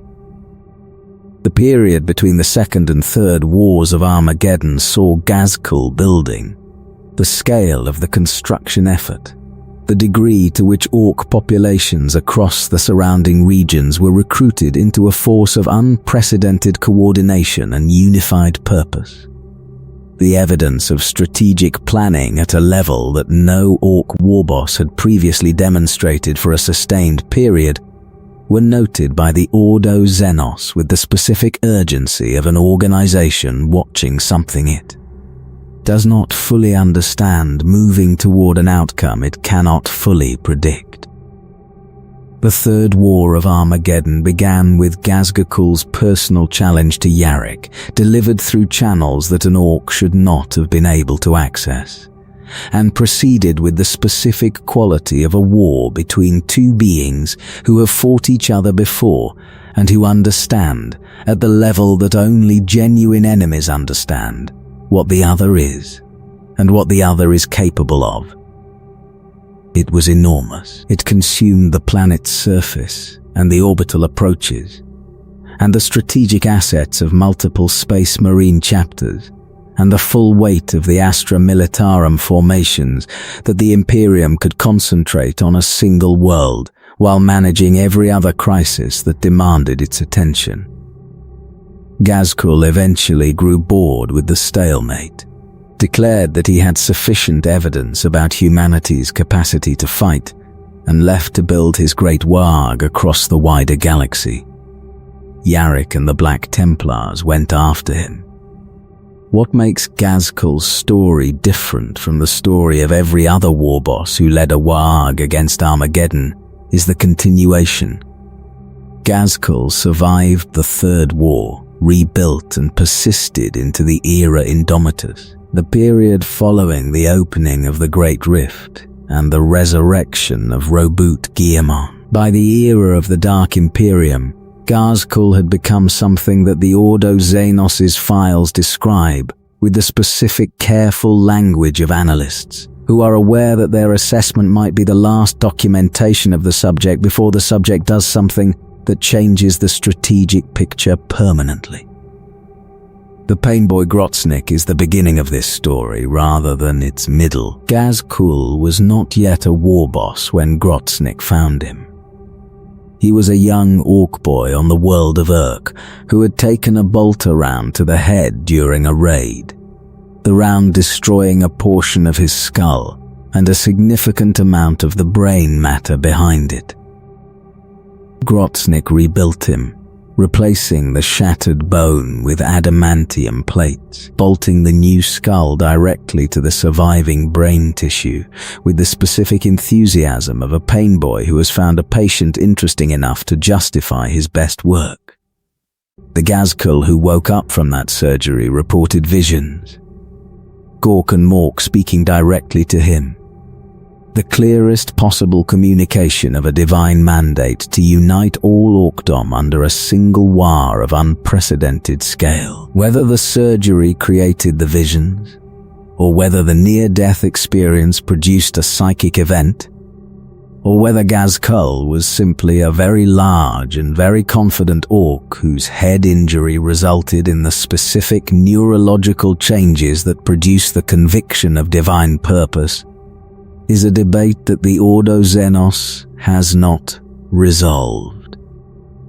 What is not debated is what followed. Ghazghkull rose through the orc hierarchy at a pace that the records describe as meteoric, and by the time Armageddon drew him, he was already the most significant orc warboss operating in the region. Ghazghkull is out there. In the current era following the Great Rift, in a galaxy whose strategic complexity has reached levels that make every previous crisis look manageable by comparison, the Prophet of Gork and Mork is building. The scale of the Waaaghs being assembled, the reports that filter through to Imperial intelligence assets who survive the observation long enough to transmit their findings, suggest something that the Imperium's available strategic capacity cannot comfortably address while managing everything else the Great Rift has produced. The War of the Beast was the high watermark of Orc military power in recorded history.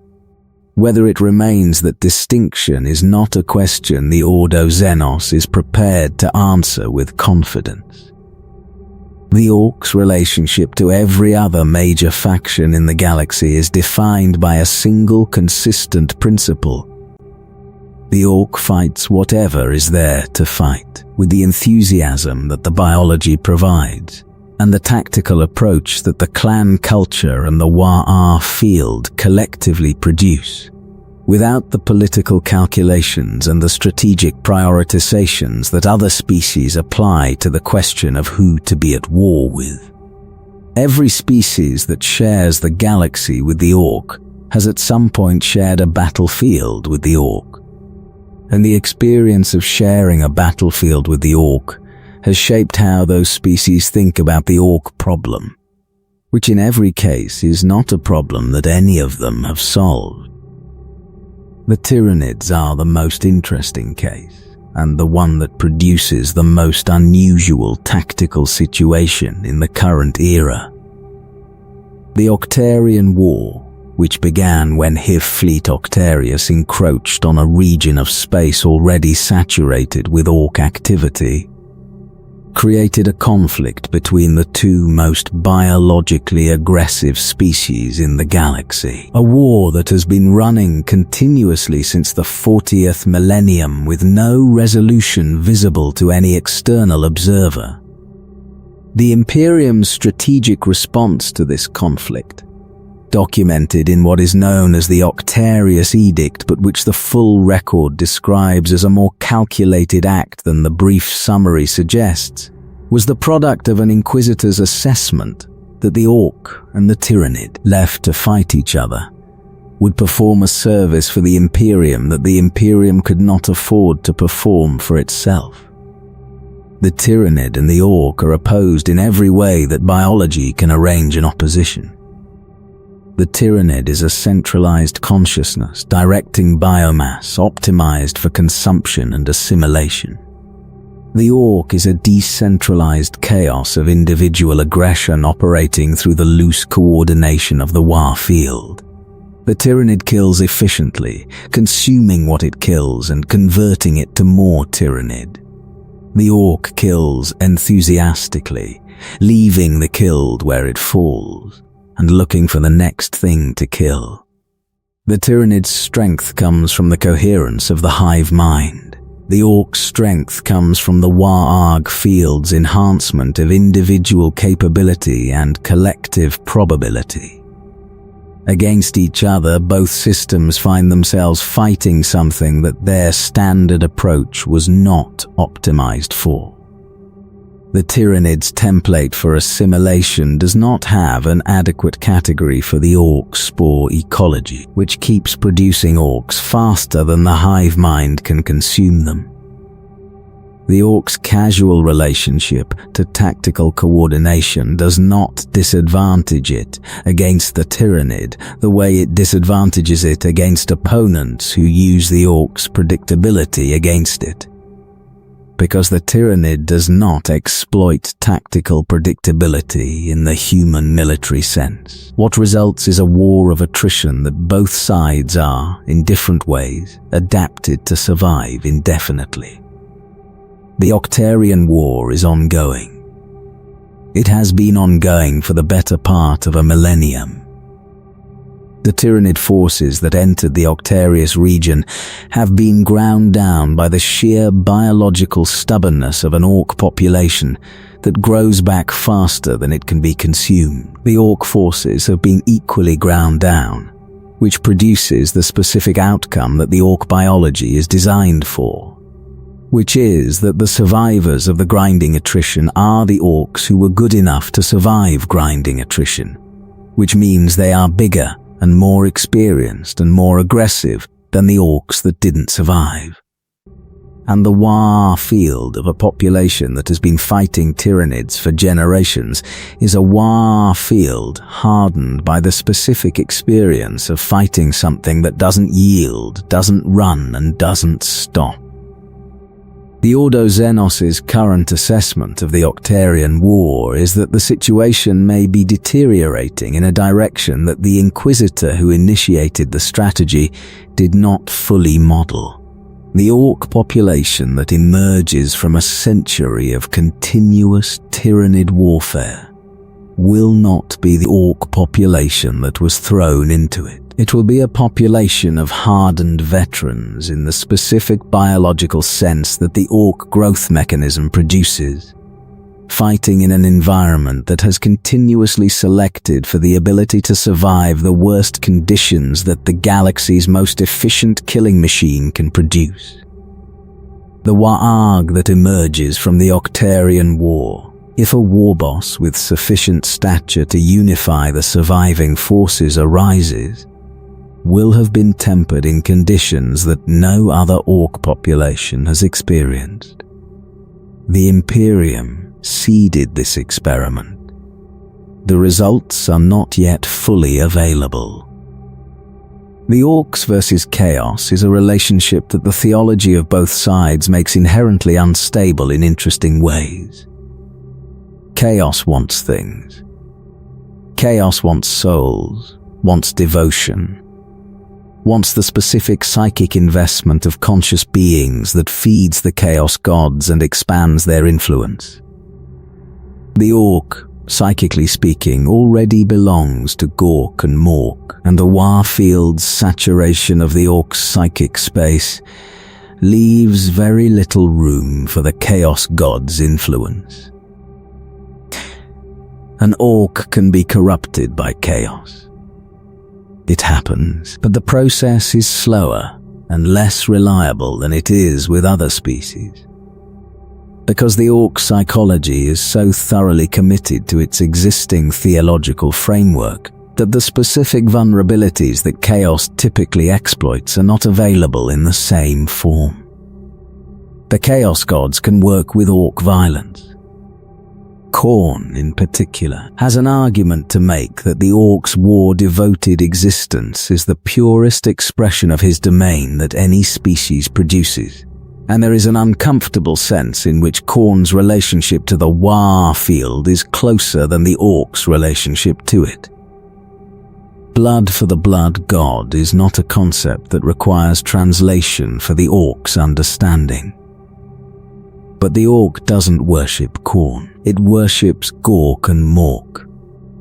The distinction matters to the Chaos Gods more than it matters to the Ork, because the Ork's psychic output feeds the warp entities it believes in, and the Ork believes in Gork and Mork, and so the psychic output of the galaxy's most warlike species continuously feeds entities that are not the four Chaos Gods. This is part of why the Chaos Gods find the Ork irritating in the specific way that eternal beings of immense power can find irritating.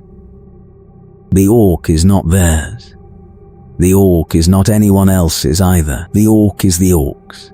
And the Ork's gods are the Ork's gods, and 60 million years of continuous warfare have produced a Waaagh field and two warp entities powerful enough to be essentially immune to the recruitment that the Chaos Gods apply to every other species in the galaxy. Tusker Daemon Killer is the example that illustrates the Ork's relationship to chaos in its most extreme form. An Ork war boss who encountered demonic activity in the context of his ongoing Waaaghs and discovered, with the specific delight that the Ork experiences when it finds something worth fighting, that daemons were not only available to fight, but challenging in ways that no human opponent had been for years. Tusker turned his entire Waaaghs toward the Eye of Terror, with the specific purpose of finding more daemons to fight, building a force of Ork veterans who had been selected through the process of surviving encounters with demonic entities, and who were, consequently, larger, more dangerous, and more enthusiastic about the next encounter than anything else in the region. Tusker reached the Eye. He took his Waaagh into the Eye, the specific entities that inhabit the Eye, those beings of immense power who have been consuming chaos, devoted armies since before the Imperium existed, encountered something they were not prepared for, which was a force whose relationship to fear is biologically absent, and whose relationship to the concept of a bad tactical situation is the relationship of an entity that has not developed the neurological architecture to assess a situation as bad and modify its behavior accordingly. The battles in the Eye were extraordinary, documented in fragmented Ork records and in the observations of Chaos servants who survived them, and who described the experience with the specific language of beings who found something genuinely surprising. Tusker died eventually. The Eye of Terror kills eventually. But the accounts suggest that he died fighting, which for an Ork is the only death worth counting, and that the entity that finally killed him was forced to work for the outcome in a way that entities of its stature do not typically have to work. Khorne, according to accounts that the Inquisition treats with appropriate skepticism but does not dismiss, was sufficiently impressed by Tusker's record to preserve the war boss and his Waaaghs in a realm of his own, there to fight continuously against the demonic forces of the Blood God for eternity. Tusker does not appear to consider this a bad outcome. The Tau relationship with the Orks is the relationship of a species that the Orks do not consider sufficiently interesting to prioritize. The Tau's technology is looted when available, their pulse weapons and battle suits adapted by Death Skulls, with the pragmatic enthusiasm that Orc salvage culture applies to all usable materials. Their philosophy of the greater good is not a concept the Orc's neurology has developed a response to, because it requires the Orc to think about something other than the immediate fight, which is not a cognitive mode the Orc biology supports. The Tau's experience of Orc Waaaghs has been sufficient to generate considerable scholarship on the tactical management of Orc assaults, scholarship that the Tau military applies with more sophistication than most other forces, and that provides better than average outcomes in single engagements, without addressing the fundamental issue of a species whose biology ensures replacement as fast as attrition. The Aeldari's relationship to the Orc goes back to the War in Heaven, when the Krork and the Aeldari served as the Old One's two primary weapons against the Necron dynasties. The species have been sharing battlefields since before either of their current civilizations existed in anything like their present form. The Aeldari's Farseers read the Orc Waaaghs in the skein of fate as they read every other military development in the galaxy, with the specific concern of a species whose small population cannot afford the losses that being in the path of an unmanaged Waaaghs produces. They redirect where they can. They manipulate the conditions that determine which direction a Waaaghs moves, occasionally steering the force that would have hit an Aeldari craft world into the path of an Imperial world that the Farseers have calculated can absorb the impact better. The Imperium's strategic planners have noted this pattern without being able to prevent it. The Eldar see the Orcs as a primordial force, ancient and elemental, the residue of a previous age of the galaxy that continues to exist, because the galaxy has not found a mechanism for removing it. This is, more or less, an accurate assessment. The Orc is the residue of the War in Heaven. It is the weapon that was never recalled, the biological weapon whose recall mechanism was the Old Ones themselves. And the Old Ones are gone, and the weapon runs on. The documents that survive from the Imperial Guard formations that faced major Orc Waaaghs, the survivor testimonies, the after-action reports, the psychological assessments that the Commissariat conducts when it is trying to understand why certain formations broke and whether the breaking was preventable, share a quality that pure tactical description does not capture. The quality is sound. The noise of an Orc Waaaghs is not simply loud. It is a specific kind of loud that every survivor of a major Orc assault describes in similar terms, which suggests that the similarity is not the result of cultural transmission between survivors, but of a shared, genuine experience. It is a sound with depth and texture, layered in ways that individual sounds are not, generated by hundreds of thousands of individual voices, each producing their own specific contribution to the whole. The Orc battle cry is biology, not language. A vocalization that the Orc's respiratory and vocal anatomy produces when the organism's aggression systems are fully activated, and that carries through the air and through solid structures, and into the bodies of anyone in range with a specific physiological effect on the human nervous system. The human body responds to certain frequencies with the autonomous reactions that evolution developed for threats the ancestors of humanity encountered during its development.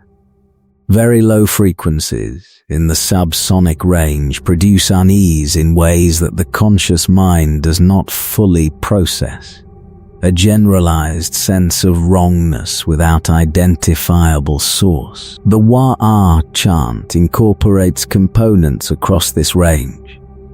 The massed voices of a large orc force generating frequency combinations that hit the human nervous system at precisely the registers that evolution dedicated to responses like flee and hide. The panic that breaks Imperial Guard formations facing a large orc charge is not simply cowardice, and it is not simply the rational response to facing overwhelming force.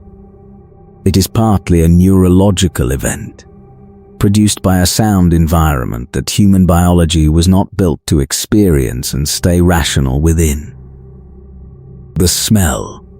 Every account mentions the smell. The orc body produces metabolic byproducts that are distinctive and persistent, a biological signature that carries in front of the advance, before the sound and sometimes before the initial visual contact.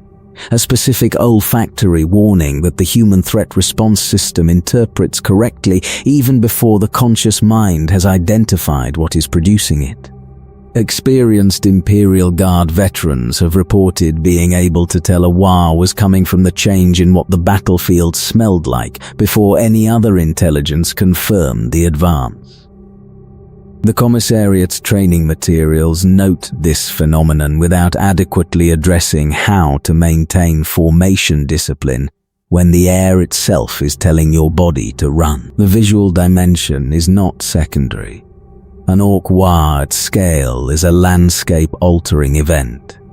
The ground-level view of a large orc force in full advance is not the view of an army moving across terrain. It is the view of terrain itself moving, a green-grey mass that extends from left to right to the limit of the eye's effective range, advancing with the momentum of something that is not running. Because running implies a specific pace, and this is not a pace but a flood, a tide, a phenomenon at the scale of weather. Above the mass, the banners and the trophies and the skulls, mounted on poles. The improvised vehicles lurching forward with the specific mechanical confidence of things that should not be moving under their own power, but are. The smoke of engine exhaust, and the discharge of weapons being fired for the pleasure of firing them, and the green light of Waaaghs energy crackling at the edges of the Weirdboy's fingertips and the sky over a large enough Waaaghs actually reflecting the green tinge of the field below it. The color of the Waaaghs field itself becoming visible as it saturates the atmosphere. The sound reaches the defensive line first, then the smell, then the light, then the visual contact, then the full arrival of the thing itself, and every calculation that the defensive positions designers made when they positioned the guns and dug the trenches and calculated the fields of fire suddenly encounters the reality that the calculations were made about something that had not arrived yet, and that the thing that has now arrived is larger than the calculations assumed. The orc charge is not a tactic. The orc charge is the expression of what orcs are, the biological drive of a species designed to close distance and apply physical force, doing what it was built to do at the scale that the Waaaghs field has allowed the population to reach. The individual orc in the charge is not executing a strategic decision. It is experiencing the biological state of its own full activation, all systems running at peak. The specific quality of the orc experience that orc culture names with the word that the imperial lexicons translate as the joy of the fight. which is inadequate because it implies the thing being described is an emotion, and what the orc is experiencing is more fundamental than an emotion. It is the expression of purpose, the organism doing the thing it was made to do at the moment when the thing it was made to do is fully available to be done. The knobs are at the front of the charge. Not because they have been ordered there, though any orc warboss worth the title puts his most dangerous warriors where their danger is most relevant, but because the knobs are the orcs who are too large and too confident, and too thoroughly committed to the principle of being in front of things to be anywhere else. The knob who hangs back is the knob who has decided, consciously or unconsciously, that the fight is less important than survival, and that decision is one that the orc social hierarchy punishes severely. Because the orc social hierarchy was built by organisms who regarded hanging back as the most damning possible evidence of insufficient commitment to the core cultural value. The boys follow the knobs, not because the chain of command requires it, because the knobs are going somewhere and the boys are orcs and the orc goes where the fighting is. And the knobs are obviously going toward the fighting, and the collective momentum of the Waaaghs field is already pulling every orc in the vicinity in the same direction, and resistance to the pull is something that the orc's neurology does not provide the architecture for once the charge has begun. The vehicles come from the sides and the rear and sometimes from the front, because orc vehicle navigation is not constrained by the concept of staying in formation. The mech who built the vehicle having incorporated into the design the principle that the fastest line between the orc and the enemy is a straight one, and that other orcs in the way of that line are a problem for those orcs to solve, not a reason to change direction. The vehicles add to the noise and the smoke and the impression of mass, the physical presence of large objects moving fast through a crowd of large organisms, creating the kind of dynamic that fluid mechanics models, and that human bodies at the edge of the engagement experience as pressure and heat, and the specific violence of being caught between two things, neither of which is paying attention to your presence. The looting begins before the battle is fully concluded, which is the characteristic that surprises first-time observers, and that experienced commanders have learned to account for in the defensive planning phase.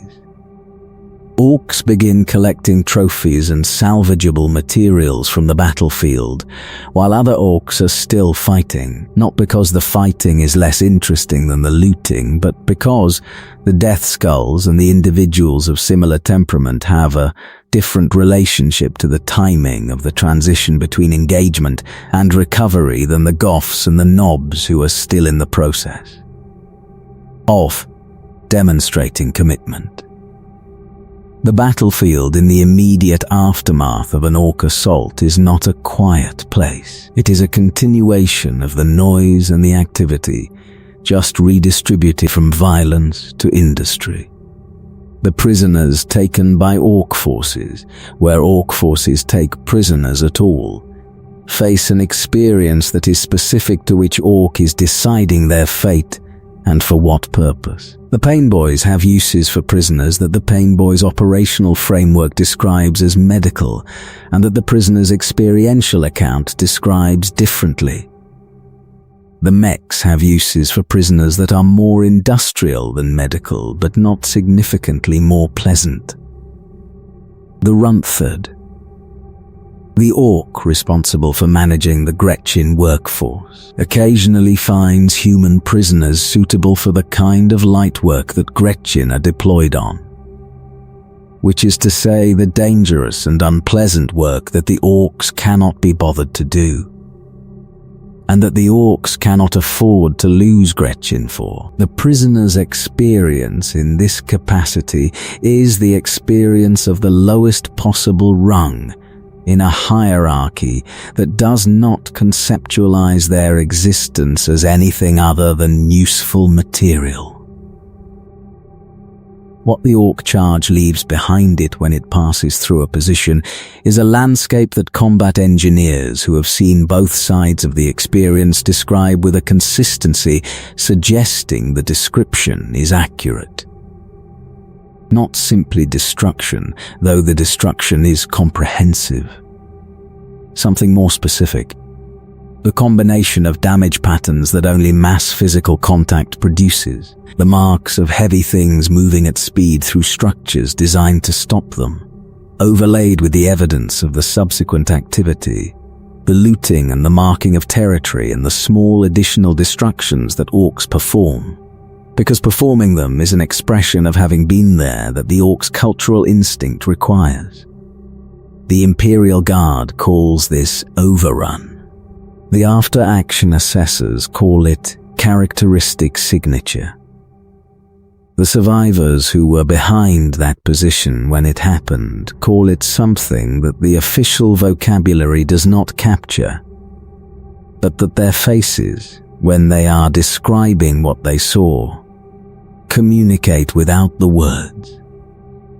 This is the Ork in battle. This is what 60 million years of biological optimization produces when the conditions for its expression are provided, which is to say, every battlefield in the galaxy, every day, somewhere, the Imperial Guard faces it, and holds when it can, and breaks when it cannot, and rebuilds when it is rebuilt. The Space Marine chapters face it and kill efficiently and professionally and withdraw when the numbers exceed the professional efficiency, and return when the conditions allow. The Tau face it and bring their technology to bear and manage their casualties and recalculate and adapt. The Eldari redirect it and avoid it, and when they cannot avoid it, they kill it with precision and distance. And the elegant lethality of a species that has had 60 million years to develop its own specific response to the thing that the old ones made. None of them have stopped it. None of them have made it stop. The Ork doesn't know they're trying. The scholars who spend their careers studying the Ork, who dig into the xenological literature and the Ordo Xenos' classified files and the after-action reports and the biological analyses, tend to arrive after enough time with the material at a question that they do not always write down in their formal assessments, but that their informal correspondence and their private notes contain in various formulations. The question is, can you defeat something that benefits from the attempt? The Ork does not simply survive military engagement. It improves through military engagement. The biological growth mechanism that makes old Orks bigger and more powerful than young Orks is not a mechanism that requires the Ork to win the engagement. It requires the Ork to survive it, which is a different standard and one that the Ork's biological architecture achieves at a rate that consistently surprises opponents who approach the species with assumptions developed in the context of fighting beings whose bodies do not regenerate at the Ork's rate and whose psychological architecture does not provide the specific resistance to despair and to the assessment of hopeless situations that the Ork's neurology produces by simply not developing the infrastructure for those assessments. The Ork that survives an engagement with Space Marines is a better Ork than the Ork that went into the engagement, in the specific biological sense that it is larger, has more scar tissue, has been selected by the most demanding filter available for the physiological characteristics that survival in that engagement requires. The space marine that kills 90% of an orc mob has not degraded the orc species. It has applied a selection pressure that improves the 10% that survived, and the 10% that survived will reproduce through spores that will eventually germinate into a new generation of orcs carrying the genetic profile of the survivors, not the genetic profile of the whole population. The orc war directed against a well-defended Imperial position does not just test the defense. It calibrates the orc population to the specific requirements of defeating that defense. This is not a cynical observation, it is a biological one. The orc ecosystem was designed by beings intelligent enough to build the species as a weapon for a specific war. And the specific war they built it for was a war against the most formidable opponents the galaxy had ever produced: the Necron dynasties. The design included, at its foundation, the evolutionary mechanism that ensures the species continuously improves its ability to fight whatever it is currently fighting. The orc does not adapt in the generational sense of random variation and natural selection over thousands of years. It adapts in the individual biological sense of the growth mechanism, responding to specific stimuli, and in the populational sense of spore ecology carrying forward the characteristics of the survivors. The rate of adaptation is faster than any conventional evolutionary process. It is fast enough to be militarily relevant. The Imperium understands this on the level of the documents that the Ordo Xenos produces for internal circulation, and that the strategic planning processes that manage the orc problem reference without publicizing. The understanding is academic in the specific sense that it is held at the institutional level without being actionable at the operational level. Because the operational reality of managing the orc problem does not allow for the strategic luxury of refusing to engage and thereby refusing to improve the enemy. The worlds keep being attacked. The engagements keep happening. The orc keeps improving. The Imperium keeps building its defenses to the current orc standard, and the orc keeps improving past the current orc standard. The orc finds this situation ideal. Not because the orc has assessed the strategic dynamic and concluded that it favors the orc in the long run, but because the strategic dynamic produces the condition that the orc's biology treats as optimal, which is that there is always another fight. The orc is not trying to win the war. The orc does not have the concept of winning the war, of the terminal victory condition that ends the fighting and results in the specific post-war state that the fighting was aimed at producing. The orc has the concept of the next fight. The next fight after this fight. The next fight after that. An infinite sequence of fights, each of which is, in the moment of its happening, the entire horizon of the orc's purpose and pleasure and being. This is the specific quality of the orc that the Imperium's military culture finds most difficult to account for, because the Imperium's military culture was built on the concept of strategic objectives, of fighting for specific outcomes that the fighting is intended to produce, and that justify the costs the fighting imposes. The cost of fighting an enemy that doesn't share this framework is not simply military. It is cognitive. It creates a kind of strategic vertigo in commanders who are trying to find the lever that, when pulled, produces the condition in the enemy's behavior that indicates the campaign is over. The orc does not provide this lever. The orc does not have this lever. There is no outcome condition in the orc's biological architecture that corresponds to the human concept of enough. Yarrick understood this. Commissar Sebastian Yarrick, the old man of Armageddon. who faced Ghazghkull across 3 wars of Armageddon, and whose name became so significant in the Ork consciousness that the Warfield's probability weighting responded to his presence on the battlefield in ways that the Ork should not be capable of. Spent decades in close proximity to the Ork problem and developed an understanding of it, that the Imperium's official doctrine tends to elide. He did not believe the Ork could be defeated in the final sense of the word. He believed the Ork could be managed, held and bled, and that the bleeding could be made to cost the Ork enough that specific Waaaghs could be broken and specific worlds saved, and that this was the correct objective, because it was the achievable one. He was right. The Ork never agreed. There is a specific quality to Ork joy that observers who have studied the species from sufficient distance to survive the observation describe with reluctant admiration.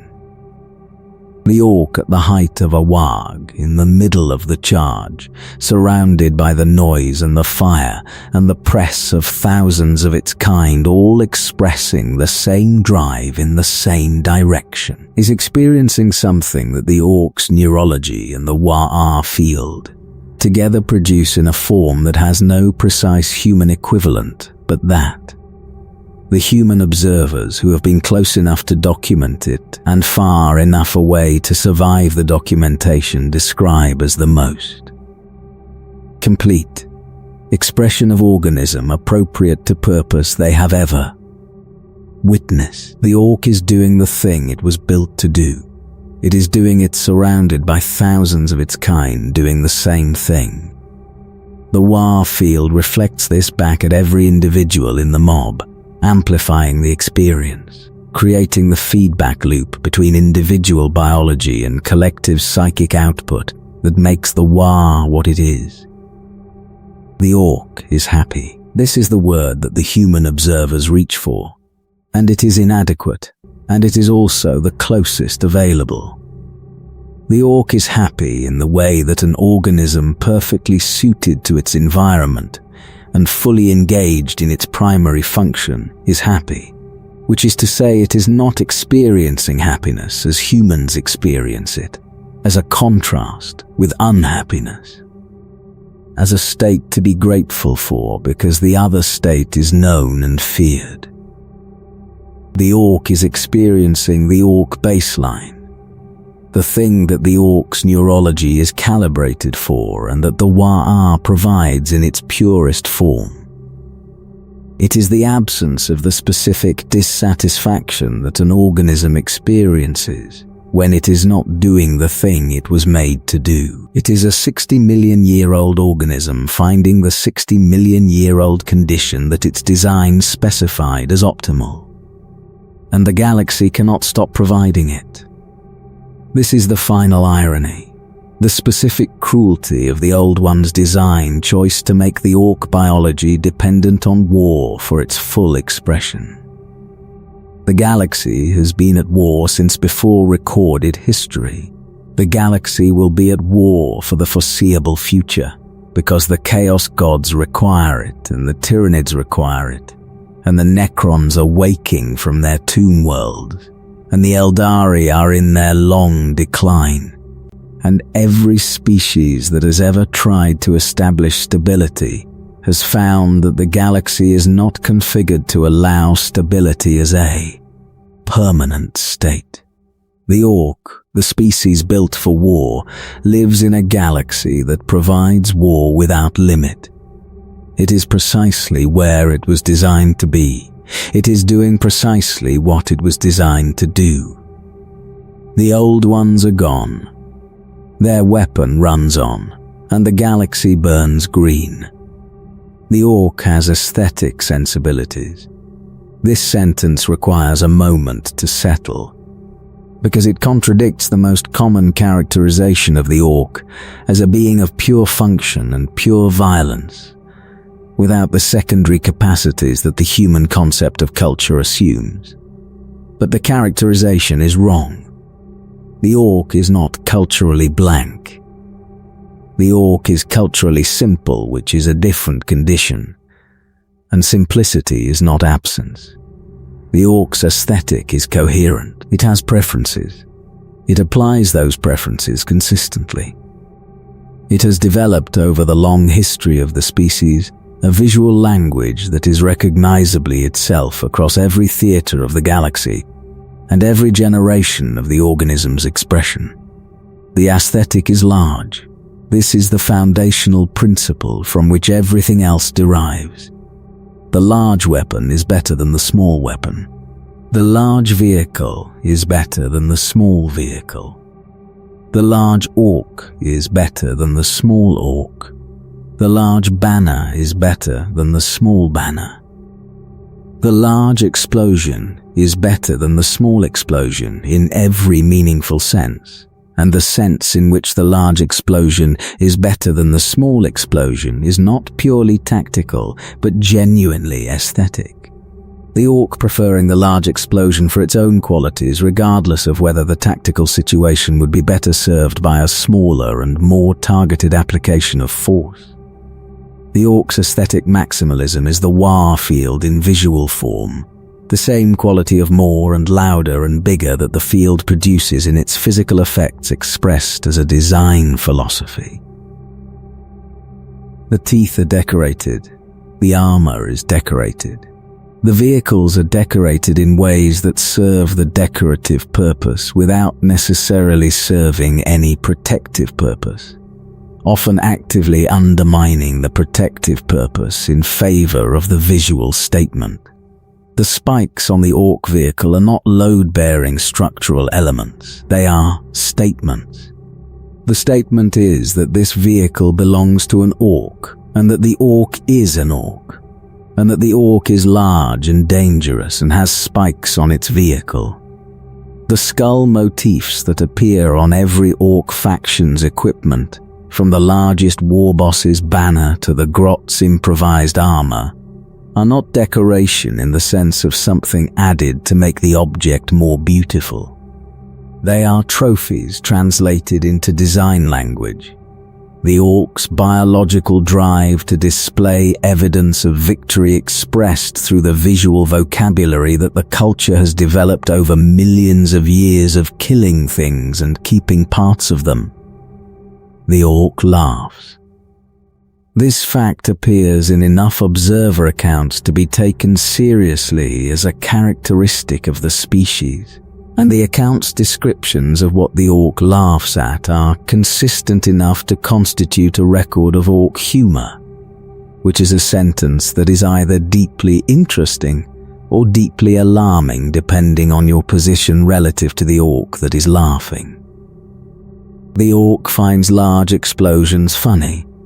The orc finds unexpectedly large opponents funny, in the way that something surprising and dangerous produces a biochemical response that the orc's neurology expresses as laughter rather than the fear or flight responses that the human equivalent would produce.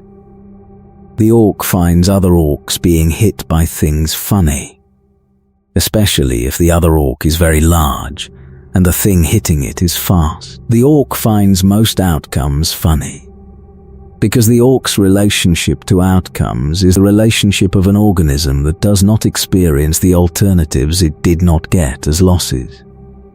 The outcome that happened was the outcome that happened. An orc that takes a hit finds this funny. An orc that makes a hit finds this funny. An orc observing either of these events also finds this funny. The laughter is not a response to incongruity or to social violation, or to the specific structures of humor that human comedy theory identifies.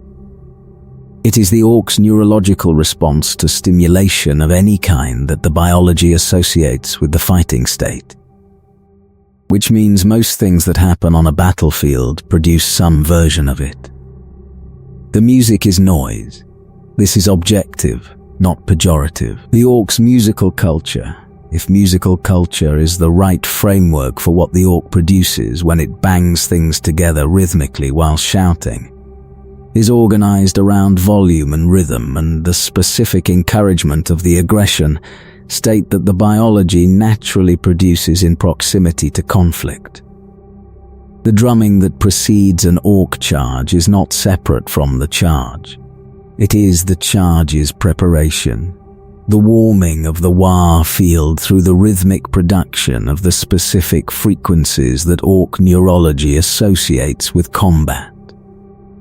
The Gretchen who carry the drums are doing something culturally significant even by the standards of a culture that doesn't recognize the concept of cultural significance. The orc storytelling tradition is oral, which given the orcs' limited literacy is the only available option, and the tradition is vigorous. The stories that orcs tell around the fires of their encampments are not histories in the human sense of objective accounts of events that occurred. They are the compression of events into the specific narrative form that the orc cultural memory uses. The story as it should have been. The account of what happened calibrated to the principle that what happened was even more impressive than the orc who was there remembers it. Because memory in the orc's framework is not a record of events, but a continuous revision of events toward their most impressive possible version. The war boss at the center of these stories is never average. Every fight is the best fight. Every opponent was the biggest and the strongest. Every victory was the most impressive available. The losses, when they appear in the stories, appear as the setup for the subsequent victories. Necessary contrast rather than relevant outcomes in themselves. The orc storytelling tradition is, in this way, the narrative expression of the Waaaghs field's probability weighting. The same quality that makes the field improve outcomes applied retroactively to the record of outcomes that have already occurred. The orc's relationship to death is the relationship of a species that does not have the biological architecture for the existential dread that human consciousness develops in response to the knowledge of mortality. The orc knows it can die. The evidence is constant and direct, and the orc observes orc death regularly as an occupational circumstance of the ongoing Waaaghs. The orc does not find this distressing. The orc finds death in battle preferable to death in any other context, which is the cultural expression of a biological system that was designed to produce organisms comfortable with combat mortality. The orc who dies in a good fight has, by the orc's theological framework, achieved the appropriate conclusion to the orc life cycle, and Gork and Mork receive the dead orc with the enthusiasm that the two gods of war apply to anything that spent its life fighting. The orc that dies badly, that dies from disease or old age or the kind of accident that doesn't involve fighting anything, is a source of some cultural discomfort for the orcs around it. Not grief in the human sense, but a specific orc version of the awkwardness that attends a death without the appropriate narrative. The pain boy has, culturally, the option to argue that whatever killed the orc was in fact fighting it, which the pain boy's profession and its relationship to the concept of a medical emergency makes a more sustainable argument than it sounds.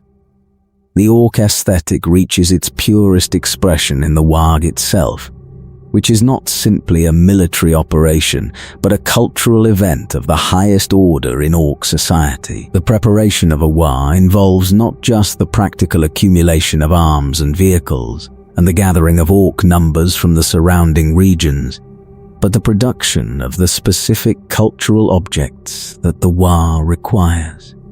The banners, the trophies, the painted symbols of clan and individual identity, the modifications to vehicles and weapons that the orc uses to announce its specific character within the larger whole. Every orc going into a Waaaghs is, in some sense, going into a performance. the performance of being the specific orc that it is in the context of the largest expression of orc collective identity available. This is not metaphor.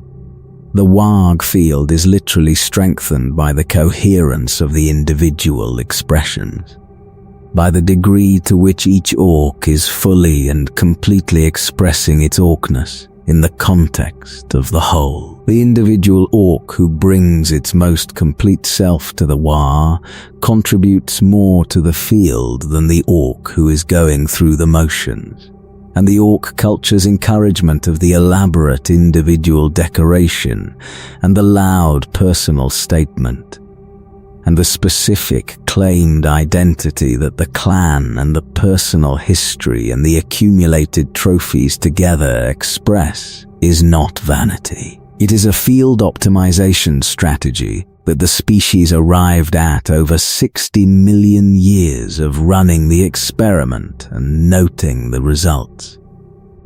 The orc wears its history on its body. The scars are kept visible. The trophy teeth, collected from enemies of note and mounted as jewelry, are displayed prominently. The paint is the loudest the orc can apply without reducing visibility to a degree that compromises combat effectiveness, which for the evil suns is the bright red that makes the vehicle go faster, and for the Goths is the black and white of beings who have decided that color is a luxury that the gravity of their commitment does not permit. And for the bad moons is the yellow of organisms that are going to make sure you know they can afford the yellow. The orc is the orc. It has always been the orc. It will always be the orc. The 60 million years of history have produced a culture of extraordinary consistency and extraordinary resilience. Because the culture is not separate from the biology, but is the biology's expression, and the biology is designed, and the design has not failed, and the design's continuation does not depend on any of the fragile structures that human civilizations require to maintain cultural continuity. No libraries, no schools, no historians. The orc's culture is in its spores. It grows back with the organism. Every generation of orcs that germinates from the battlefield spores inherits the cultural framework that the biology has carried forward, and picks up the axes, and the guns, and the drums, and begin. The Great Rift changed the galaxy's strategic picture in ways that the Imperium is still calculating. But the change in the orc's strategic picture was simpler and more immediate and more complete than the change in anyone else's, because the orc's strategic picture is not complicated by the considerations that complicate everyone else's. The Great Rift opened, and the orc responded to it the way the orc responds to everything, which was to find the chaos and the opportunity and the specifically inviting quality of a galaxy in upheaval and to go toward it. Waaaghs that had been building in the dark for years found their moment in the disruption of the rift's opening, the confusion of imperial communication and coordination, creating windows that the orc's specific operational style is well suited to exploit. Because the orc's operational style does not require the specific preconditions of an ordered strategic environment. The orc does not need reliable communication. The orc does not need coordinated supply lines. The orc does not need the specific systemic support that imperial military operations require to function and that the rift disrupted. The orc needs a direction and a mob and enough momentum to get the Waaaghs field running, and the rift provided all three simultaneously. Gazkul's Waaaghs is the largest current orc military operation and the one that the Ordo Xenos tracks with the most consistent concern, but it is not the only significant orc force active in the Era Indomitus. The Octarian War continues to produce hardened orc survivors, who will eventually need somewhere to direct the energy the war has cultivated.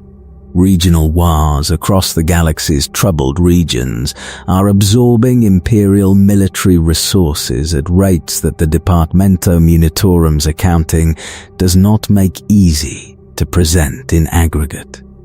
The background level of Ork activity that the Imperium manages as a permanent operational condition has increased, because the rift's disruption produced the conditions for the germination and activation of Ork populations that had been dormant. And dormant populations do not remain dormant after they have been activated by sufficiently encouraging conditions. The Primaris Space Marines, those reinforced warriors who represent the Adeptus Astartes' capacity to counter the most severe threats the current era produces, have been deployed against Ork Waaaghs in every theater. Their additional physical scale makes them more effective against the Ork than the standard Astartes in some respects, which is the specific respect that involves having more of the physical resources required to fight something larger than a normal human soldier. Their doctrine and their deployment flexibility gives them advantages against the Ork's specific operational patterns that the previous generation of Astartes did not have in the same form.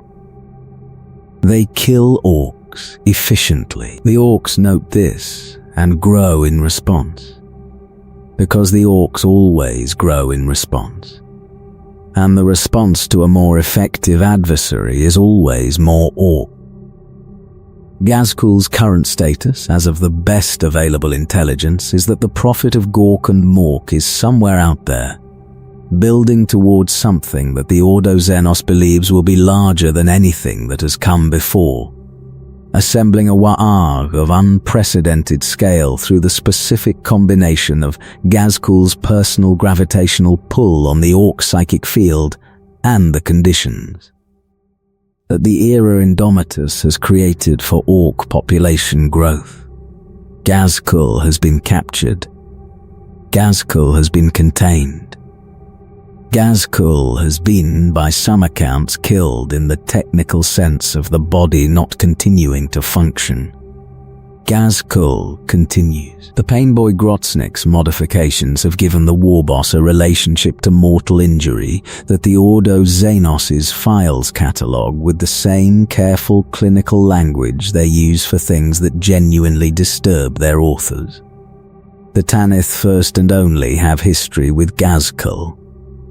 The Ultramarines have history with various Ork Waaaghs. The Blood Angels have fought Orks on Armageddon and across 100 other worlds. Every chapter has its Ork war, its specific engagement with the species that defines a generation of its warriors, and that is added to the chapter's oral and written history as the record of what this generation faced. The record accumulates. The Ork population that produced the specific Waagh in each of those records continues to exist, because killing the Waagh is not the same as killing the Ork, and the spores persist in the environments where those battles were fought. The galaxy is seeded. This is the phrase that xenologists use when they try to communicate the scale of the Ork problem in terms that the strategic planners who receive their assessments can act on, and it consistently fails to communicate the full scale, because the full scale is not compatible with the strategic planning framework that the assessment recipients are working within. The seeded galaxy is not a problem with a solution in the time frame that strategic planning operates in. It is a permanent condition of the habitat in which the Imperium and every other civilization in the galaxy exists, and the management of that condition is not the same as the solution of it. Every world that has had an Ork problem has an Ork problem, not in the past tense of a problem that was addressed and resolved. In the continuous present tense of a problem that was interrupted, its most acute expression suppressed, its underlying biology left intact in the environment, waiting for the next activation event. The Orks are on Terra.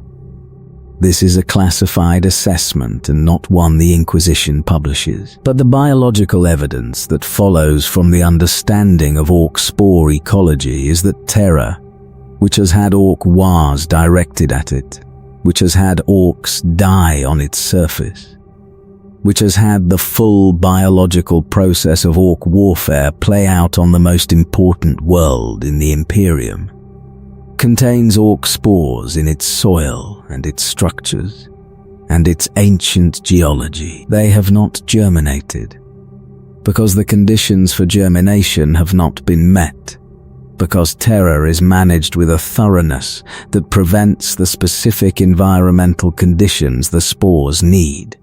They are there. The Ork is patient in the way that biology is patient, which is to say it is not patient at all in the psychological sense of a being consciously choosing to wait, but patient in the specific sense of processes that do not have a built-in expiration, that do not degrade over time, that persist as long as their material substrate persists. The spore is not waiting for an opportunity.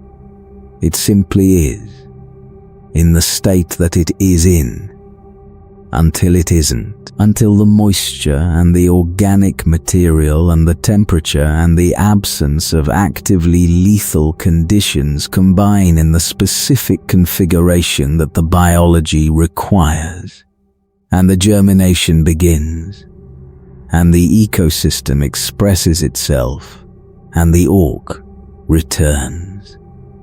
It always returns.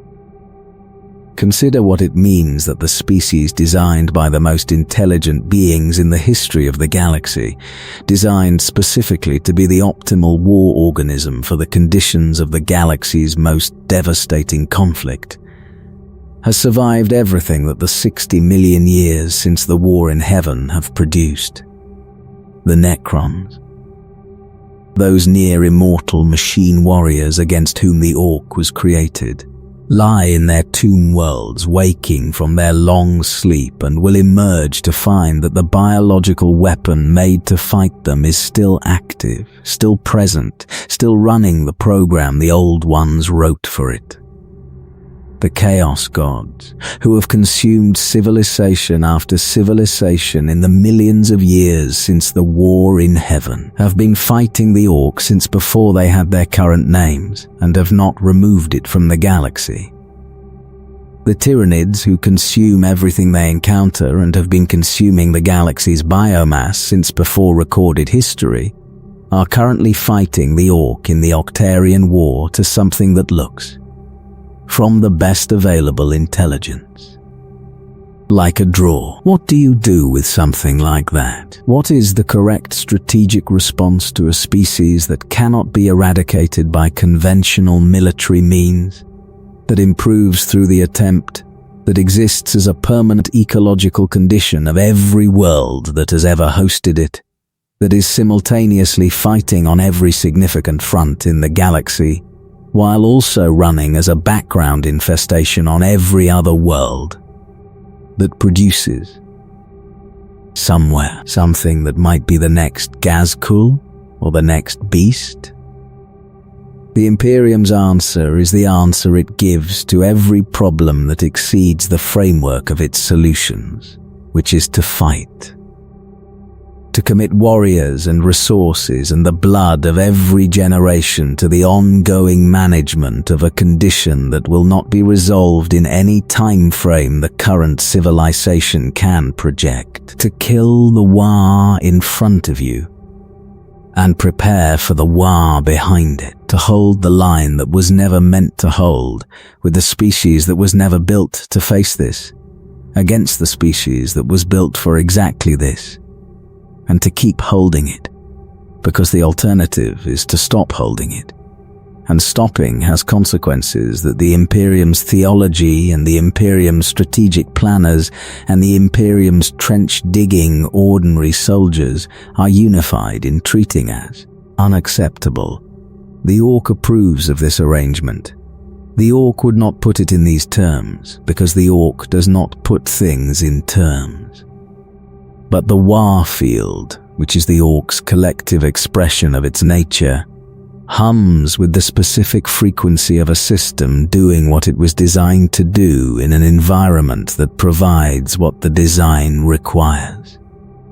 War without end, fighting that produces more fighting, an opponent that does not stop even when the objective cost of continuing exceeds any rational assessment of the benefit.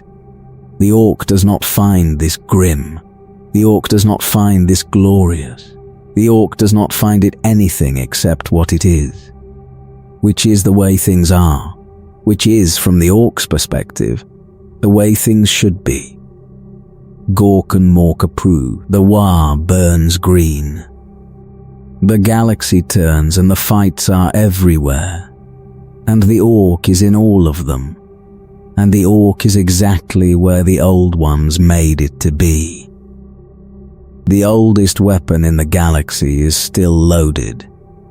It's always loaded. Sleep now. The Ork produces legends, not in the way that human civilizations produce legends.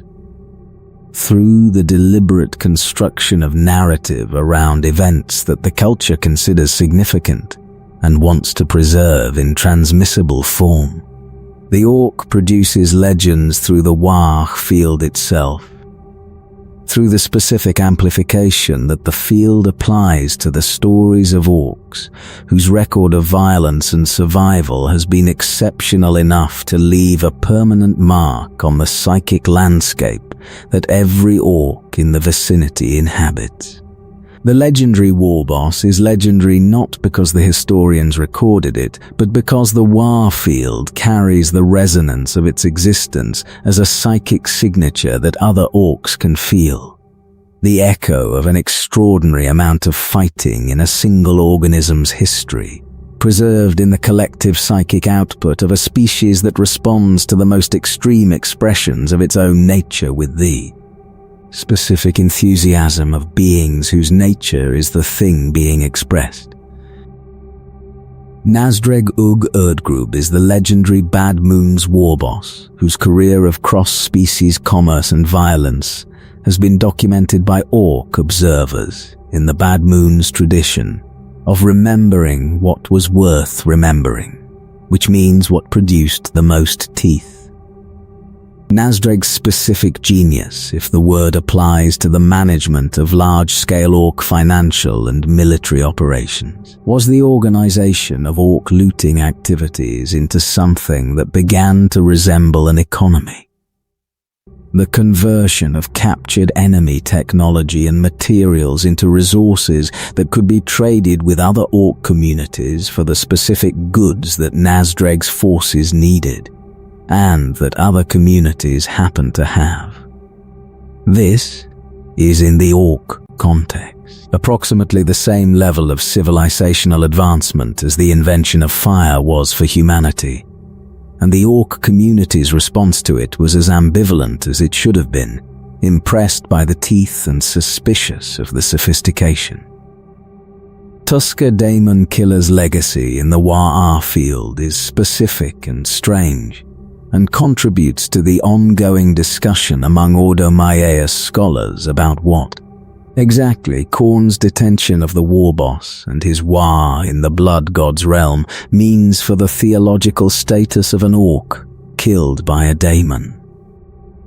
The resonance in the field around Ork populations that know the story of Tusker is the resonance of an Ork who found the best possible fight, and who is, by the theological framework of Gork and Mork, still fighting it, which is either the finest Ork death imaginable, or the finest Ork afterlife imaginable, depending on whether Tusker's current condition counts as either of those things. Orks who hear the story of Tusker typically respond by wanting to find daemons to fight, which is the effect the story has on any being whose primary response to hearing about a fight is to want to be in it. The beast whose name is not known because the Ork does not record names in the way that human historians record names, and because the Imperial documentation of the War of the Beast was classified at a level that subsequent access has not fully recovered, exists in the Ork collective consciousness as the expression of the growth mechanism's ultimate output, not as a historical figure, not as a war boss who led a Waaaghs at a specific point in the calendar, as the proof of concept, the evidence that the design is capable of producing, at the limit of its expression, something that comes close to ending the Imperium of man. The Ork does not think about the beast in these terms. The Waaaghs field carries the resonance of an event of extraordinary scale as a felt thing rather than a remembered thing. A quality in the field that large and old Orks sometimes access when their own fighting has brought them close to the edge of what the Ork biology can produce. A sense that the road they are on leads somewhere further than any living Ork has yet gone. The warlord Grimsnick, the warboss Badzapper, the big mech Buzzgob, whose creations have been documented in enough Mechanicus capture reports to constitute a substantial secondary literature on what Ork engineering produces at its most ambitious and its most technically accomplished. These names appear in the Ordo Xenos' files as designators for specific Orks whose operational histories were significant enough to record, and whose capabilities were distinctive enough to require their own analytical frameworks rather than the standard Ork threat assessment template. None of them represent anomalies in the Ork's species profile. All of them represent the Ork's normal biological and cultural processes expressing themselves in individuals whose specific circumstances and specific capabilities allowed the expression to reach levels that the surrounding population noticed. This is the point. The legendary Ork is not exceptional in the way that a human genius is exceptional, a departure from the species norm that requires specific conditions to produce, and that the species cannot reliably replicate. The legendary Ork is the species norm expressed at a higher level of the same scale that every Ork is somewhere on. The biology that produces Gazkul is the same biology that produces every Ork in every mob on every world. The difference is time and the specific accumulation of fighting that the growth mechanism rewards. Given enough time and enough fighting, the biology moves up the scale. Given enough fighting, it keeps moving. There is no point in the scale at which the biology says this is as far as the design goes. The Ork population on any given world contains in potentia the next Gazherkul, the next beast. The Ork fighting in the siege lines against the Imperial fortress on whatever world is currently being contested is an organism whose biology is identical to the biology that produced every significant Ork in history. The difference between the small Ork and the legendary Ork is not genetic, it is experiential, and the Ork's biology is designed to translate experience of the right kind into physical and psychological capability. The right kind of experience is fighting. The fighting is everywhere. The equation resolves toward its largest possible output continuously in every Ork population in the galaxy, and the time that the resolution takes is the only variable. The Imperium knows this. The Ordo Xenos knows this. In the specific way of an organization that has studied the species long enough to see the pattern clearly and that has the analytical capability to run the projection forward, and that does not publish the projection. Forward because the projection forward does not end at a point that Imperial strategic doctrine can present as an acceptable long-term outcome. The projection runs as long as the Ork biology runs, which is as long as the galaxy produces the conditions for Ork spore germination and Ork population growth and Ork warfare, which is, to the best available assessment, indefinitely. The Ork is the oldest continuous military presence in the galaxy, not the oldest civilization, not the oldest biology, the oldest continuous military presence, the longest running expression of the warrior function. The thing that has been fighting longer than anything else currently alive and that shows no sign of the biological or cultural changes that would indicate the function is approaching its conclusion. The galaxy has had 60 million years to find a way to stop the Ork. The galaxy has not found it. The galaxy keeps trying. This is not comfort exactly, but it is something. The Imperium of man, that 10,000-year experiment in human civilization at galactic scale, the Aeldari in their graceful decline, the Tau in their young expansion, the Necrons in their ancient awakening, all of them keep fighting because stopping has consequences that none of them are willing to accept. The Ork fights because the Ork is the fighting species, and fighting is the Ork's relationship to the cosmos, and the cosmos has never given the Ork a reason to reconsider. The Old Ones built something that outlasted them by 60 million years, and that is still running. They would probably find this satisfying if they still existed.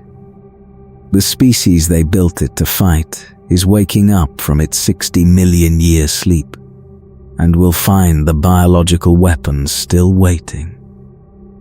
The beings who benefited from the biological weapons' existence, the Aeldari whose civilization the Krork helped preserve in the war in heaven, are the species' descendants in the most attenuated possible sense, separated from the original beneficiaries by the same 60 million years, and by the fall, and by everything that the fall produced.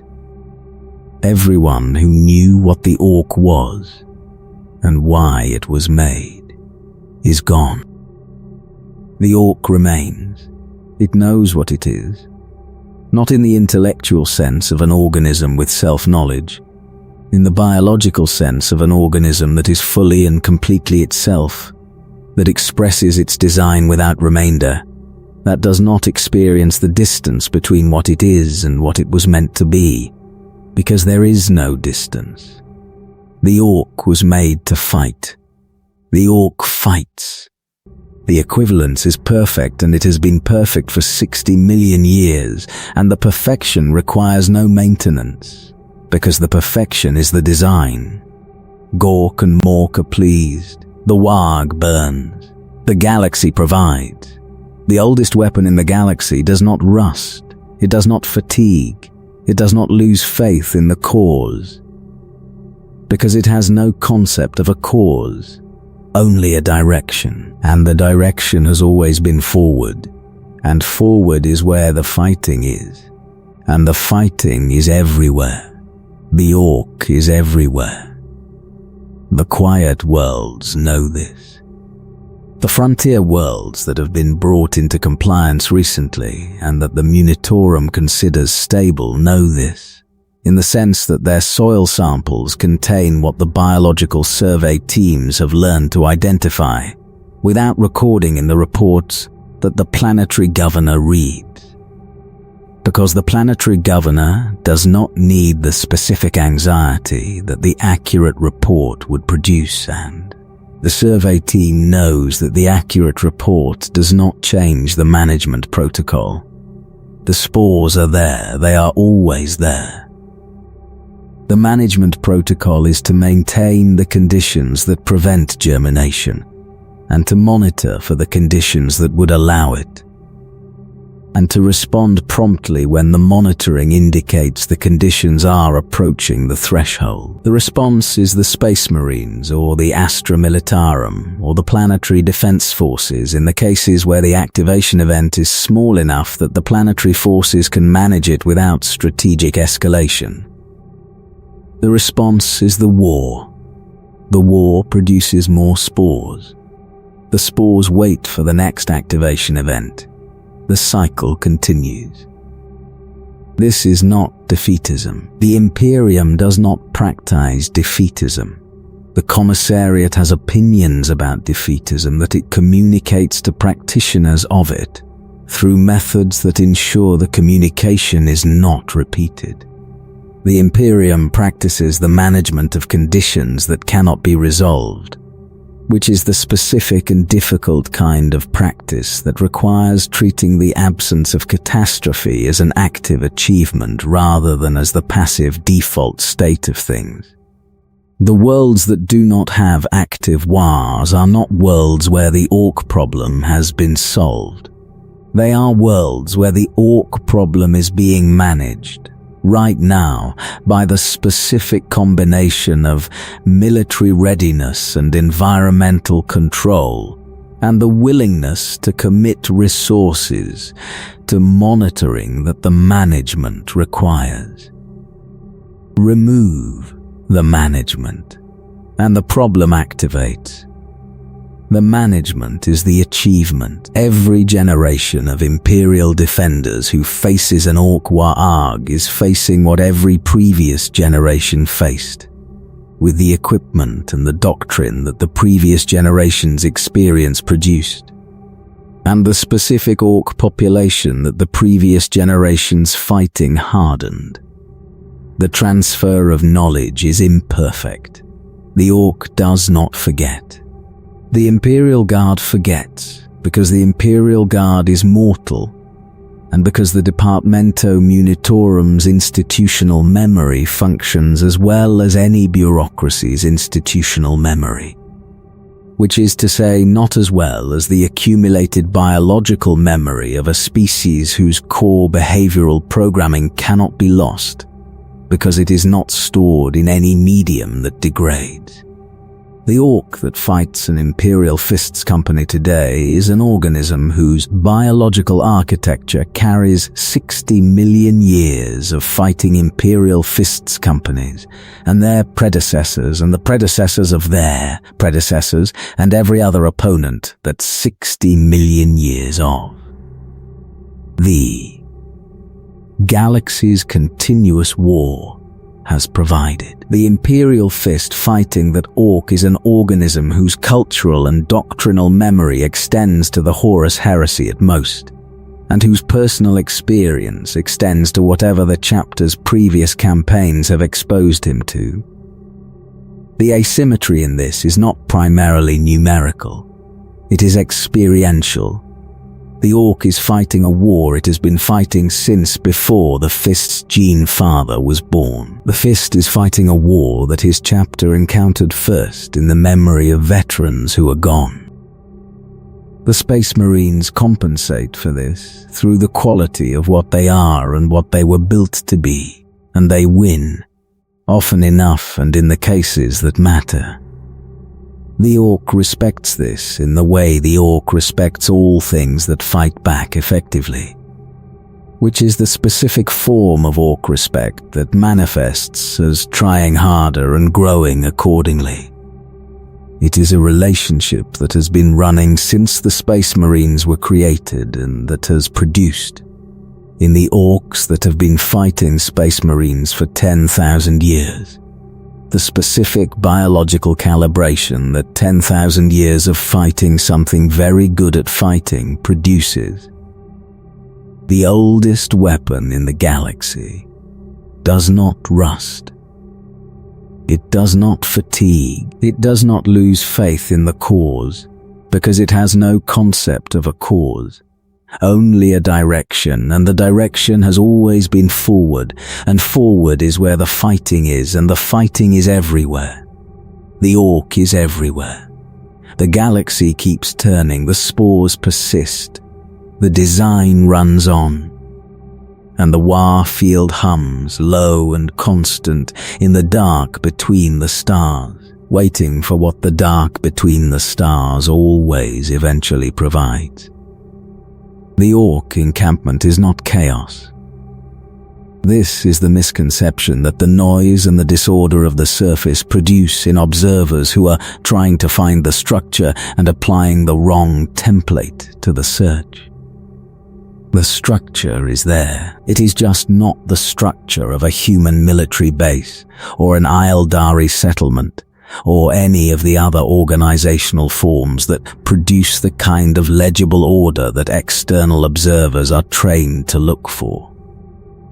The Ork structure is the structure of biological dominance, of hierarchy established and maintained through the specific mechanism that the Ork's biology provides, which is size and the demonstrated willingness to apply size to the problem of anyone who disputes the hierarchy. The Warboss's position in the encampment is the physical center of the social gravity, the point around which everything else organizes. Not necessarily the physical center in the geographical sense of being located in the middle of the camp's spatial layout, though it often is, because placing yourself at the center of things is an expression of dominance that the Ork's social instinct reinforces in the being whose dominance is established.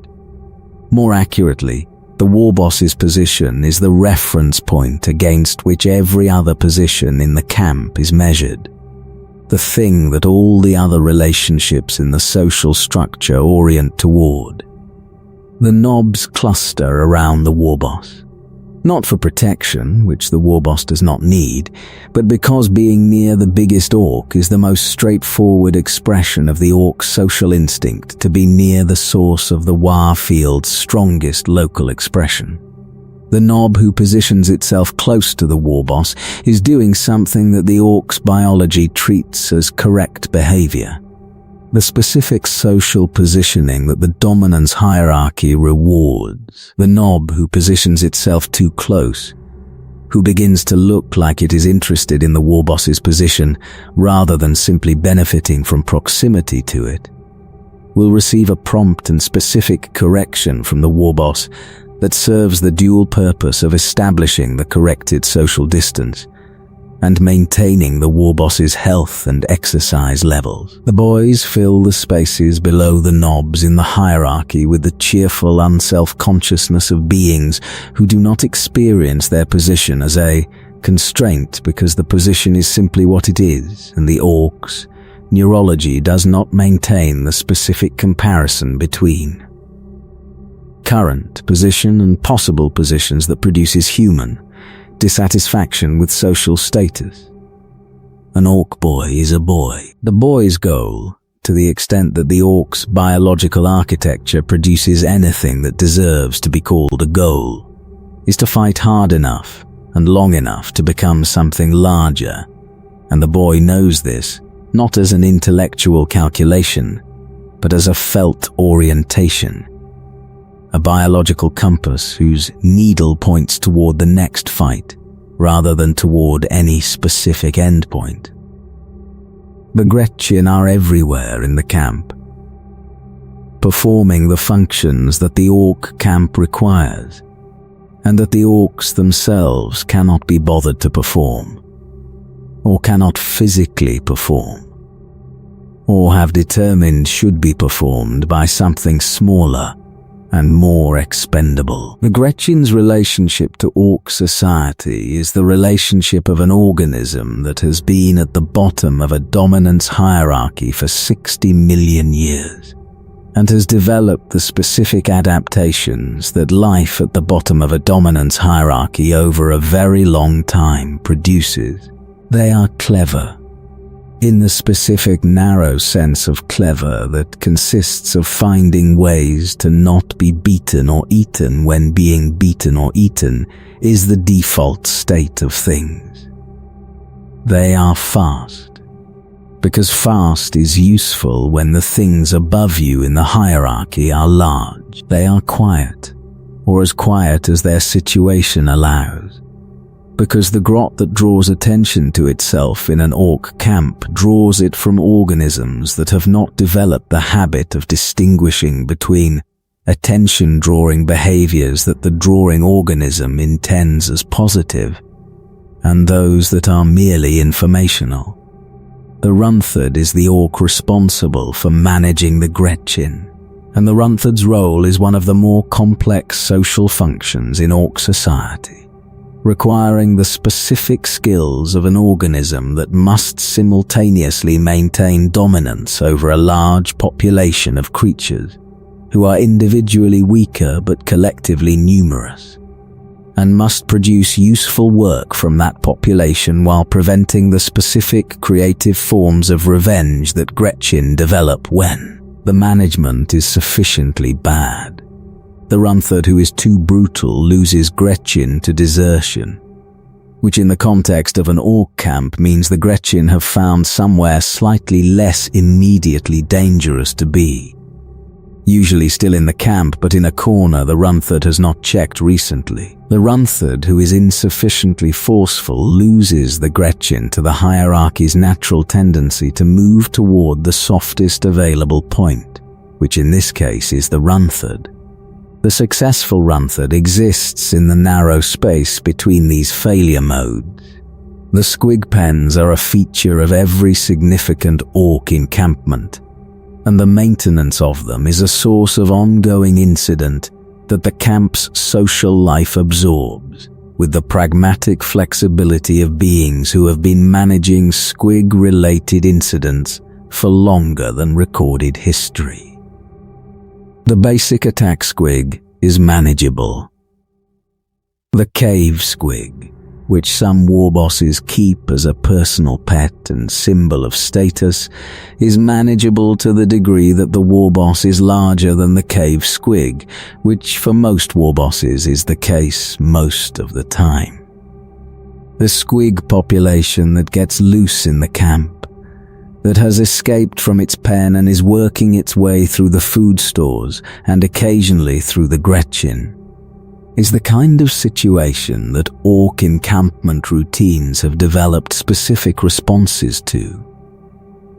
The responses being primarily to locate the squig and introduce it to a knob who is in the mood for a fight. The mech's workshop is the technological heart of the encampment, and the place that the non-mech orcs approach with the specific combination of enthusiasm and wariness that extreme capability combined with unreliability produces.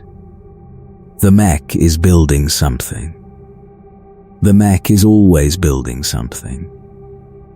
What the something is and whether the something will work, and whether the working will produce the outcome the mech intended or an alternative outcome that the Waaaghs field selected from the available probability, space are questions that the orcs who need the mech's output balance against each other with the pragmatic calculation of beings who have learnt that the mech's output, even when it doesn't work as intended, usually works as something, and something is usually useful.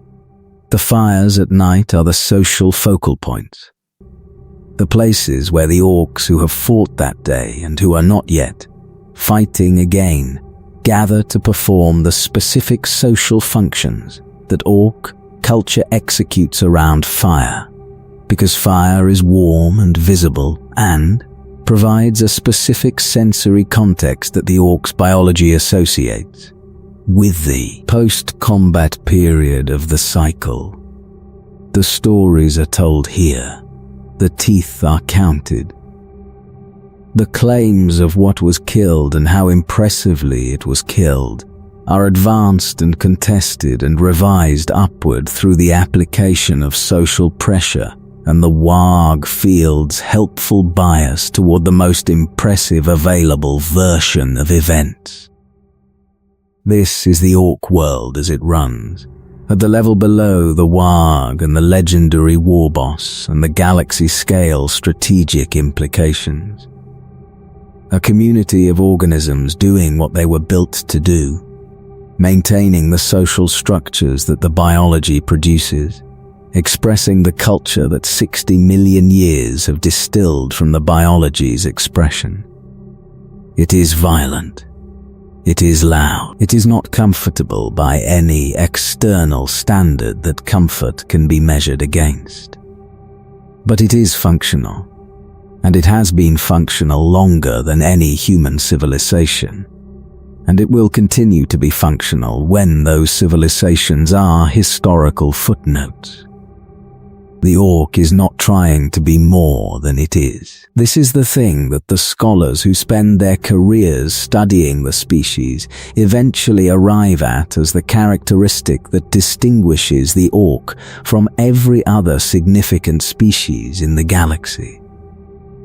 The Aeldari were trying to be more than they were, and the trying killed their civilization. The Chaos Legions were trying to be more than they were, and the trying changed them into things that the beings they had been would not have recognized. The Imperium of man is continuously trying to be more than it is, building toward a destiny that it can articulate in theological terms, and that keeps receding as the scale of the galaxy's challenges exceeds the scale of any civilization's solutions.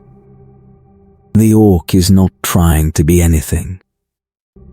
The Ork is simply being what it is, completely, without the distance between actual and aspirational that defines the experience of conscious beings with ambitions. The completeness of the Ork's self-expression is the thing that makes it, in a strange and uncomfortable way, the most honest species in the galaxy. It is what it is. It does what it does. It has been doing it for longer than consciousness has been in the galaxy in anything like its current form. It will keep doing it. The honesty is not a virtue in the ethical sense, and the Ork would not recognize the framing. It is simply the absence of the gap, the direct expression of the design, without the complications that self-awareness introduces when a species develops the capacity to wish it were different. The galaxy burns green. It always has, and in the dark between the stars, in the spores distributed across 60 million years of warfare, in the soil of every world that has ever seen an Ork die, and in the soil of worlds that have not yet been found, the oldest weapon in the galaxy waits for the next activation event, patient in the way that biology is patient, ready in the way that designed things are ready. The Waaaghs does not sleep. Sleep now, while you still can.